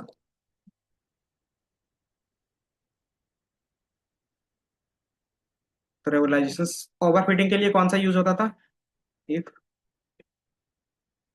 Model is overfitted. अगर आपका मॉडल ओवरफिटेड हो गया है तो उसमें कौन सा रेगुलेशन यूज करते थे, बता सकते हो? रेज और लेसो या इलास्टिक नेट, तीनों में से कौन सा?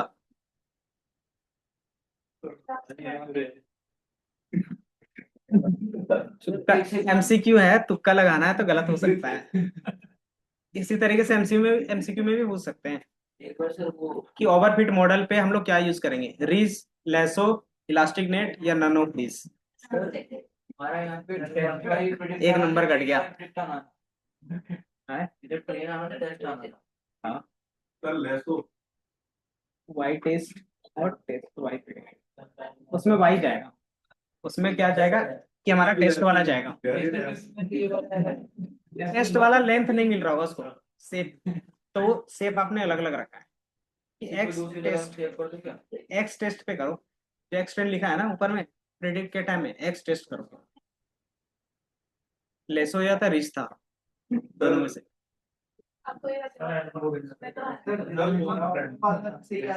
सर एक्स टेस्ट में वो चल रहा है नीचे वाला नहीं चल रहा भाई टेस्ट वाला नहीं है हाँ, तो फिर कौन बचा, वो क्या दूसरा वाला है रिच। तो रिच ही यूज करेंगे, ठीक है। और बाय डिफॉल्ट अगर आप यूज भी नहीं करते हो ना, तो अगर आप लॉजिस्टिक रिग्रेशंस का ऑफिशियल साइट पे जाओगे, लॉजिस्टिक रिग्रेशंस एसकेएलएन, इसका ऑफिशियल डॉक्यूमेंटेशन इस तरीके से दिखेगा। और इसमें क्या रहेगा कि आप कैसे इसमें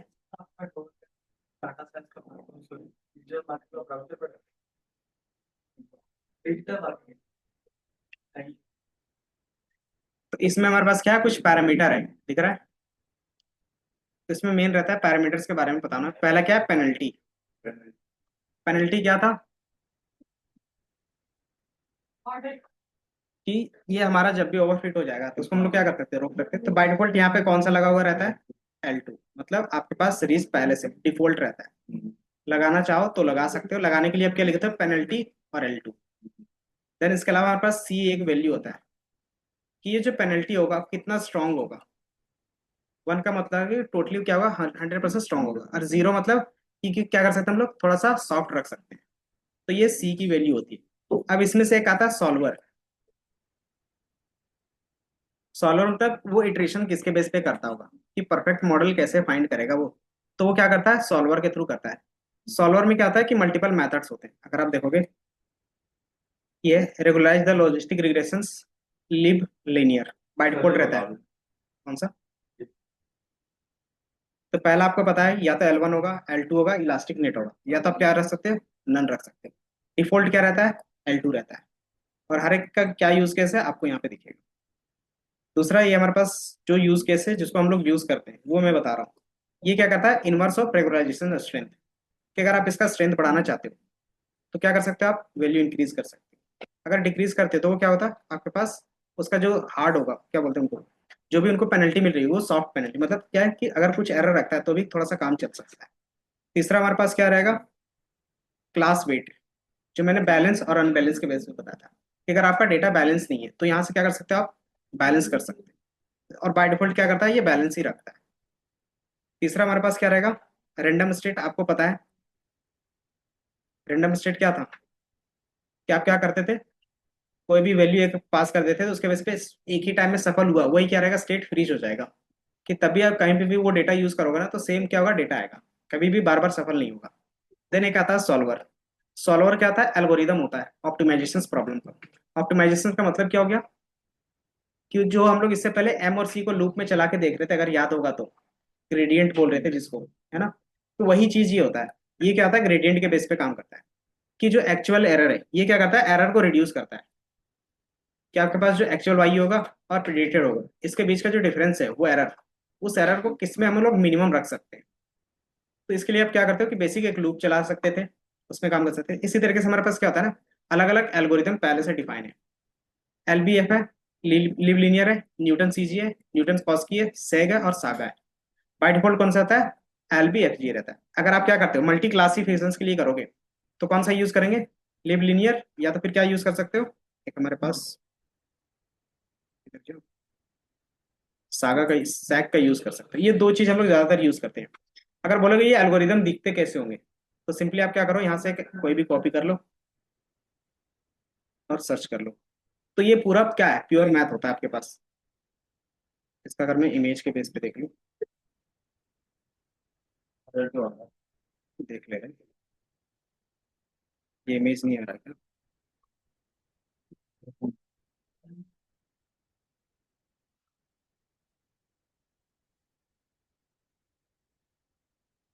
ये बेसिकली डिफाइन करता है कि कितनी जल्दी हमारा क्या होगा, वैल्यू फाइंड हो जाएगा। तो हमारे पास अलग अलग मेथड भी हो सकते हैं। तभी बताओगे ना। हाँ, बताओ। रीस तो बताया था ना, रीस लैसो। लैपटॉप तो मैंने खरीदा था। रीस में क्या था, सॉरी लैसो में क्या था, उसका एब्सोल्यूट ले रहे थे, है ना, और रीज में क्या लेंगे, उसका पावर लेंगे। कि अगर आप रीज और लेसो का फॉर्मूला देखोगे ना, सिर्फ इतना ही डिफरेंस था।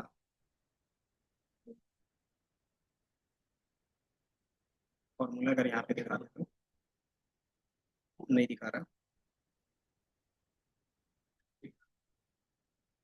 ये आ गया इमेज, ये दिख रहा है। तो ये बेसिकली क्या होते हैं, एल्गोरिदम्स होते हैं जो डिफाइन करता है किसको, ग्रेडियंट को। ग्रेडियंट आपका कितनी जल्दी फाइंड होगा वो इसी से डिफाइन होता है, इसके बेस पे और कितना ऑप्टिमाइज कर सकते हैं। तो आगे जाके आप और भी एडवांस क्या पढ़ोगे, ऑप्टिमाइजेशन मेथड पढ़ोगे। जैसे बाय डिफॉल्ट अगर आप CNN RNN या फिर क्या बोलते हैं कि न्यूटन क्या बोलेंगे, AI के बेस पे जाओगे तो उसमें जो यूज होता है वो एडम का यूज करते हैं। एडम भी क्या है, एक ऑप्टिमाइजर है। तो ये क्या करता है कि ऑप्टिमाइज करता है, मतलब जो भी आपको वैल्यू चाहिए वो मिनिमम इटरेशन में कौन ला के दे सकता है, वो क्या है, ये ऑप्टिमाइजेशन एल्गोरिदम है। अगर आपको रीज में डाउट था तो रीज का मैं दिखा रहा हूँ, ये रीज का फॉर्मूला कहीं नहीं लिखा है क्या,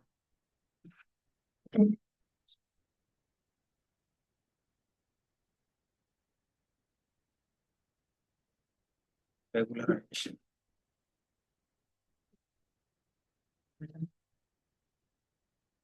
इतनी जल्दी, ठीक है।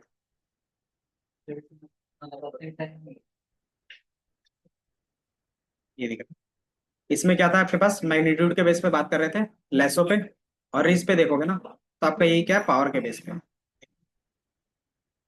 फॉर्मूला बस इतना ही डिफरेंस है। बाकी इस डिफरेंस के बेस पे क्या होता है कि आपका पूरा क्या होता है, सिनेरियो चेंज हो जाता है। कि एक हमारा क्या होता है कि नॉर्मली वो क्या करता था, फीचर सिलेक्शंस का काम होने लगता था, और दूसरे में क्या था कि आप इसमें से क्या कर सकते हो, ओवर फिटिंग और अंडर फिटिंग का यूज कर सकते हो। इसमें क्या होता है कि सारा आपके पास फीचर्स रहेगा ही रहेगा।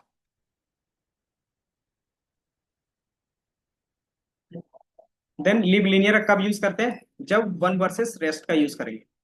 वन वर्सेस रेस्ट का मतलब क्या हो गया? हम्म, कि जैसे मेरे पास तीन क्लास रहेंगे, 1 0 1 2। अब ये बाय डिफॉल्ट इसको क्या करना है कि तीन कैटेगरी में डिफाइन करना है, तो कैसे करोगे? इसको सॉल्व करने का तरीका क्या होगा? पहला, आप तीनों को एक एक प्रोबेबिलिटी दे सकते हो और उसमें जिसकी हाईएस्ट प्रोबेबिलिटी होगी वो ला सकते हो, है ना? दूसरा तरीका क्या हो सकता है कि किसी दो को एक कैटेगरी में रख सकते हो और एक को क्या कर सकते हो, अलग कैटेगरी में रख सकते हो। तो ये क्या होगा कि इसकी प्रोबेबिलिटी कितनी है और ये दोनों को मिला के प्रोबेबिलिटी किसकी है, तो जिसकी ज्यादा होगी उसके बेस पे हम लोग बताएंगे। फिर क्या करेंगे, इन दोनों में, इसमें और इसमें इसकी प्रोबेबिलिटी किसकी ज्यादा है वो देखेंगे। तो इस तरीके से क्या होता है, कॉम्बिनेशन। हर एक कॉम्बिनेशन से ये क्या करता है, वन वर्सेस रेस्ट चेक करता है कि एक को क्या करेगा, वन बना देगा और बाकी को रेस्ट। रेस्ट मतलब ये क्या करेगा, एक वन बन जाएंगे। अब ये कॉम्बिनेशन कितना बनेगा, जितना आपके पास डेटा होगा। तो यही बोला था हमारा वन वर्सेस रेस्ट, OBR। और ये यूज होता है बाय डिफॉल्ट मल्टी क्लासिफिकेशन के लिए। और इसमें कौन सा यूज करते हैं हम लोग, तो लिब लिनियर का यूज कर सकते हैं। तो ये आपके पास क्या है, एक शॉर्ट फॉर्म में इस तरीके से दिखेगा। बाकी अगर इसमें से बोलोगे तो क्वेश्चंस, और इसमें एक रहेगा ये एन जॉब्स। एन जॉब होते क्या है कि बेसिकली आपके पास एक सीपीयू होता है, सीपीयू में कोर्स होते हैं। कि बाय डिफॉल्ट कोर कितना होता है आपके सीपीयू में, बाय डिफॉल्ट कोर कितना होता है? इसको थ्रेड बोलते हैं, कोर बोलते हैं, डुअल, या फिर बोल सकते हो क्या रहता है, ऑक्टा भी रहता है। तो आप यहाँ से क्या कर सकते हो कि आपका कितना सीपीयू काम करेगा one at a time parallelly, वो भी आप डिफाइन कर सकते हो। कि पैरेलली मेरा कितना कोर काम करेगा, तो चार है तो चारों एक साथ काम करेंगे। अगर चार एक साथ काम करेंगे तो क्या होगा कि आपका जो भी कैलकुलेशंस होगा वो जल्दी करेगा। कि बाय डिफॉल्ट आगे जाके हम लोग देखेंगे ना, तो एक एक घंटे 2 2 घंटे क्या होता है, मॉडल ले लेता है रन होने में, सिर्फ प्रिडिक्शंस के टाइम में। तो उस टाइम को रिड्यूस कैसे कर सकते हो, तो सीपीयू को ज्यादा काम करवा के। तो आपके पास चार थ्रेड है तो क्या कर सकते हो, चारों थ्रेड एक्टिव कर सकते हो। उसको कहाँ पे डिफाइन करके, तो एन जॉब्स के अंदर।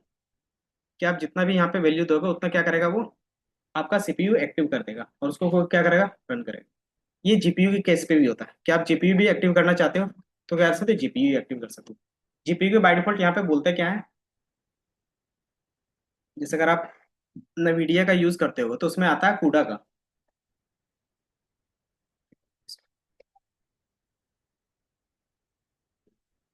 देन इसके अलावा हमारे पास क्लासेस होते हैं, एट्रीब्यूट्स। एट्रीब्यूट्स होते हैं क्या, कि जो आप प्रेडिक्ट करते हो तो वो कौन कौन सा होगा। तो यहाँ पे बाय डिफॉल्ट 0 और 1 थे, तो 0 1 क्लास के अंदर दिखेगा। कोफिशिएंट कि नंबर ऑफ क्लासेस और फीचर्स कितने थे। Intercept by default value, number of features integer में काउंट करके देगा कि इसमें कितने फीचर्स थे, दो थे तो आपको, सॉरी इसमें चार फीचर्स थे तो आपको चार दिखाएगा। फीचर्स नेम कि फीचर्स के नेम क्या थे वो आप देखना चाहते हो तो बताएगा। नंबर ऑफ इटरेशंस, किसने कितने इटरेशंस लिए थे सॉल्व करने के लिए प्रॉब्लम, वो दिखेगा। तो ये हमारे पास क्या है कि बेसिक्स इसके पैरामीटर्स हैं। अब इसमें से अगर आप पूछोगे कि इंटरव्यू में क्या क्या पूछा जा सकता है, तो एक पेनल्टी के बेस पे पूछा जाता है और एक आपसे पूछा जाएगा सी के बेस पे। और कभी कभी होगा सॉल्वर, कि सॉल्वर होता क्या है। अब बोलोगे कि LBFG कैसे काम करता है, वो नहीं पूछेंगे। बेसिकली मल्टी क्लास क्लासिफिकेशन के लिए कौन सा यूज करेंगे, देन बाइनरी क्लासिफिकेशन के लिए कौन सा यूज होता है बाय डिफॉल्ट। तो वो दो क्वेश्चन इसमें बनते हैं, तो ये याद रखना आपको। ठीक है, तो ये चीज हम लोग यहाँ पे यूज कर रहे थे। और ये हमारा रेगुलराइजेशन यूज करना, तो रीच। अब इससे यूज कैसे कर सकते थे, अभी पैरामीटर दिखाया, तो हमें क्या करना होगा, एक मॉडल बनाना होगा, फिर से मॉडल 2 बोल देते हैं इसको। और उसके अंदर क्या करेंगे, लॉजिस्टिक रिग्रेशंस और पेनल्टी L2। और सी की वैल्यू आप क्या कर सकते हैं, चेंज करके रख सकते हैं। अब इसको आप फिट करोगे, इसके बेस पे क्या होगा, फिर से ये फिट हो गया। अब इसको क्या करेंगे हम लोग, चेक करेंगे। कैसे चेक करते हैं, तो ये हमारे पास था एक्सट्रीम प्रिडिक्शंस का। अब प्रिडिक्शंस का अगर आप देखोगे, ये हो गया और इसकी एक्यूरेसी, एक्यूरेसी ये था।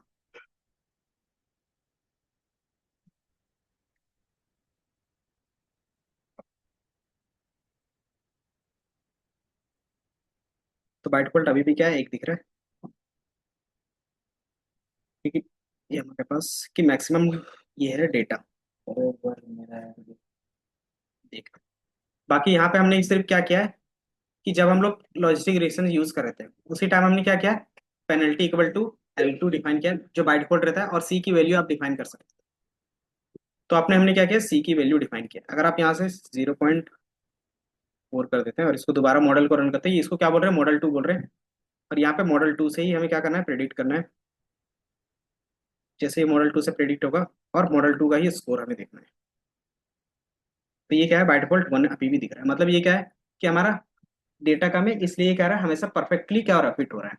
जैसे जैसे डेटा बढ़ेगा ना, तो आपको इसमें चेंजेस भी दिखेंगे कि मॉडल आपने अपने जो बनाया था उसकी एक्यूरेसी और जो मॉडल 2 से बनाओगे उसकी एक्यूरेसी क्या होगा, डिफरेंट होगा। अल्फा जो हम लोग इसके अंदर रखते हैं पेनल्टी बाय डिफॉल्ट, ये जो सी है ना, सी क्या होता है, अल्फा का रिवर्स होता है, कि क्या बोल सकते हो, इनडायरेक्टली इन प्रोपोर्शनल होता है। अगर आप देखोगे इनका लॉजिस्टिक रिग्रेशन में, किधर गया, सी यहाँ पे दिख रहा है, और ये हमारा क्या होता है, रिवर्स होता है अल्फा का। जो सी होता है ना, वो अल्फा की वैल्यू का रिवर्स होता है। सी इज रिवर्स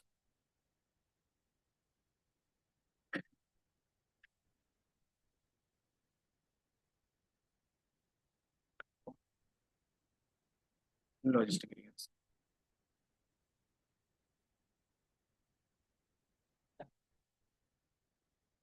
तो ये आपको बताएगा,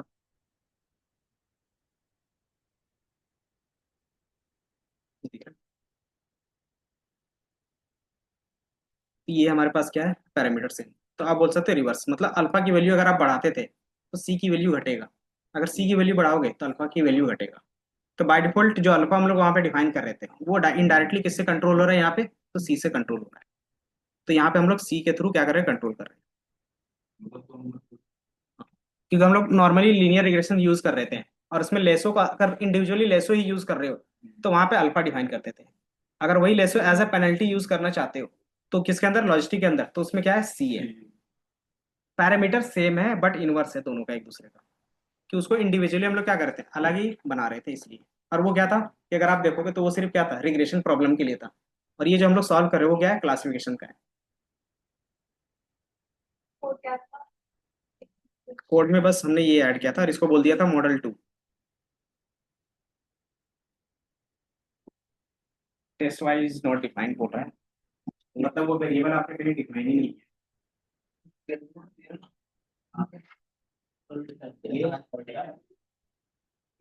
ये वेरिएबल कहाँ पे है, टेस्ट वाइज रिलेटेड क्या है, दोबारा तो टेस्टिंग के लिए भी आप क्या करोगे ना, टेस्टिंग के लिए भी करते हैं, ये ट्रेनिंग के लिए भी करते हैं, टेस्टिंग के लिए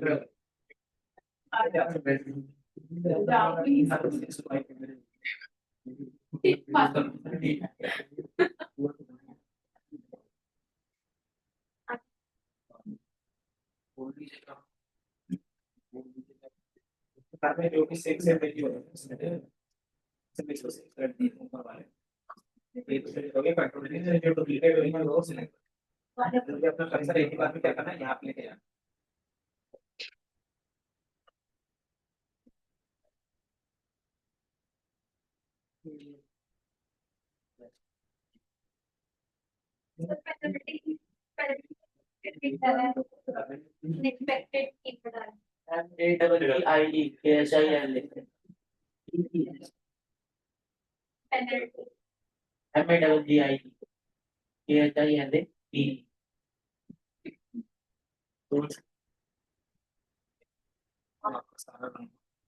टेस्ट के लिए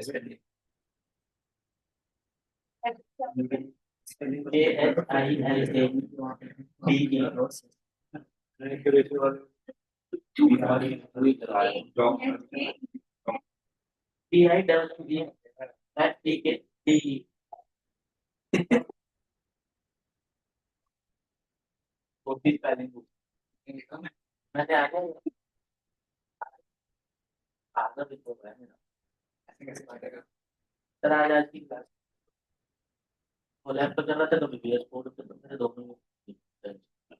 कॉलेज तो चलेगा, इंटरनेट होना चाहिए बस।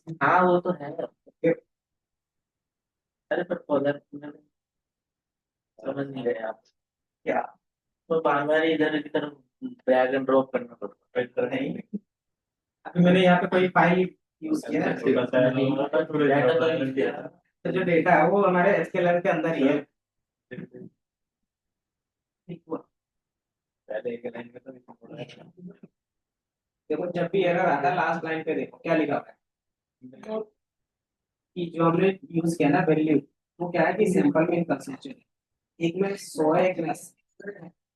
आप क्या करना होगा, इग्नेट इसको कैसे हेल्प आता है, कॉपी करके अगर गूगल पर डालो तो सॉल्यूशन भी दे देता है। सबसे पहले आप दिमाग लगाओ, गूगल मीटिंग का मॉडल, मतलब वो बता दे रहा है ना डिजी लाइव देखने के लिए। लेकिन कभी कभी क्या आता है कि गूगल का एटीट्यूड पे डाल दो काफी टाइम के लिए वो जल्दी जल्दी।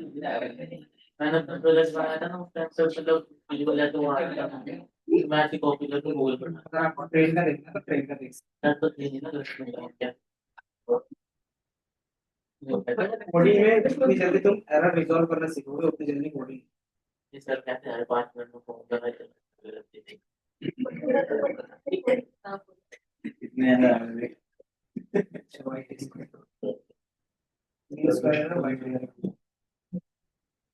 वो एक बार मेरे को क्या लग रहा है, ट्रेनिंग और टेस्टिंग का 2 बार अलग अलग करे थे, वो चीज एक समझ में आया क्या कि एक बार मैंने ट्रेनिंग का देखा था और एक बार टेस्टिंग का देखा था। क्या आप लोग क्या कर रहे हो, ट्रेनिंग और टेस्टिंग को मिक्स कर रहे हो? क्योंकि देखो दोनों में डेटा क्या है, अलग अलग था। एक में क्या था 80% था, एक में 20% था, तो कभी भी सेम क्या होगा, सेम होगा। क्या हो गया, बस 1 मिनट दो उसके बाद छुट्टी कर देंगे। मॉडल 2 से पहले जाता था। कहाँ पे, ये मॉडल 2 में अगर ये क्या होता है ओवरफिट हो जाता है तो आप क्या कर सकते हो, रेगुलराइज कर सकते हो।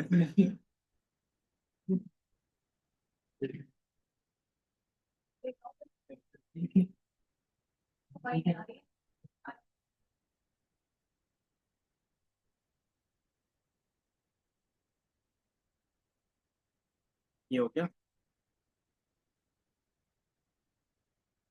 अब मशीन ने कितना सही कितना गलत बताया है वो क्या कर सकते हो आप मैट्रिक्स में देख सकते हो। मैट्रिक्स का मतलब क्या हो गया कि एक्चुअल में मशीन ने जितना सही बताया और हमारा एक्चुअल में जितना सही है वो, और एक्चुअली में मशीन ने कितना गलत बताया और हमारा कितना सही है। तो इस तरीके से हमारे पास क्या बनेगा, एक बॉक्स बनेगा ये वाला, कि इधर से भी ट्रू का रहेगा इधर से भी ट्रू का। तो हमारा क्या होगा कि ये दोनों ट्रू हो गए, वो वैल्यू एक ट्रू एक फॉल्स। और इसमें क्या होगा कि दोनों फॉल्स, और इसमें पहला फॉल्स और दूसरा ट्रू। ठीक है, तो ये 4 कॉम्बिनेशंस बनेंगे जब भी हम लोग क्या करते हैं प्रिडिक्शंस पे काम करते हैं। या तो क्या होगा एक्चुअल वाला सही होगा और मशीन वाला सही होगा, दूसरा एक्चुअल वाला सही होगा और मशीन जो बताएगा वो गलत हो सकता है, तीसरा हमारे पास क्या होगा एक्चुअल वाला गलत हो सकता है और मशीन ने जो बताया था वो सही हो सकता है, चौथा हमारे पास क्या हो सकता है कि दोनों के दोनों गलत हो सकते हैं, मतलब जो एक्चुअल में भी गलत है और जिसने मशीन ने भी गलत बताया है ये। तो ये कॉम्बिनेशंस कैसे दिखेगा हमें, इनवैलिड पैरामीटर एरर का क्या मतलब होता है? कि आपने ये जो पैरामीटर यूज किया होगा ना वो आपने सही यूज नहीं किया होगा। पैरामीटर इसी को बोलते हैं जो ब्रैकेट के अंदर लिखते हैं, अगर याद होगा तो। तो पता है। कन्फ्यूजन, बस कन्फ्यूजन मैट्रिक्स इस बार प्रिंट कर देते हैं, उसके बाद क्या करेंगे नेक्स्ट क्लास में इसको डिटेल से बताएंगे कि कन्फ्यूजन मैट्रिक्स करता क्या है। ये दिख रहा है कन्फ्यूजन मैट्रिक्स में आपको क्या दिख रहा है, 2D दिख रहा है, इसमें क्या क्या डेटा होगा।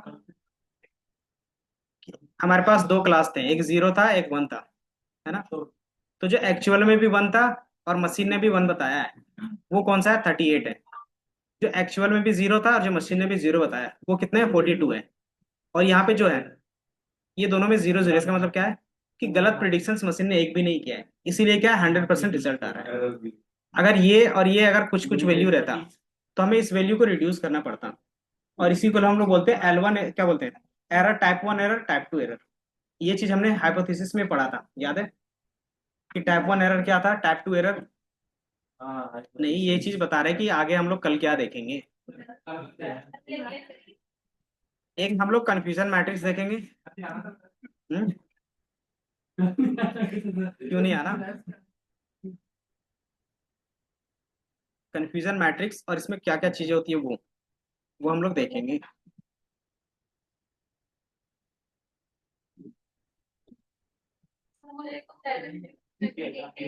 एक सेकंड। कोई नहीं। मेरी वाली बात कर दिया तुम, सारी बात इतनी वाली बात बिल्कुल कुछ आगे नहीं। तेरी वाली बात कर दी सर, लड़की करना डाउट बोल दे। टाइम और कम है। बाकी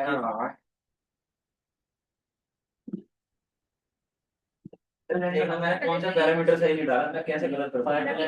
ये चीज हम लोग एक बार देख लेंगे। ये क्या है, इधर देख लो सार्थक, कि हमने क्या क्या देखा, accuracy score by default percentage के बेस पे था। दूसरा कंफ्यूजन मैट्रिक्स की कौन सा वैल्यू यहाँ पे कितना है। तीसरा हमारे पास आएगा क्लासिफिकेशन रिपोर्ट, कि एक पूरा रिपोर्ट बना के देगा और उसमें क्या क्या चीजें, प्रिसीजन, रिकॉल, F1 स्कोर है, देन सपोर्ट क्या होता है, देन एक्यूरेसी क्या होती है। तो ये सारा पॉइंट क्या है एक्यूरेसी के बेस पे, तो ये नेक्स्ट क्लास पे हम लोग देखेंगे। पर सर ठीक है, मेरा ये पैरामीटर क्यों आ रहा है? बाकी वो करना है। बाकी यहाँ तक कोई किसी को क्या बोलते हैं इश्यू है तो वो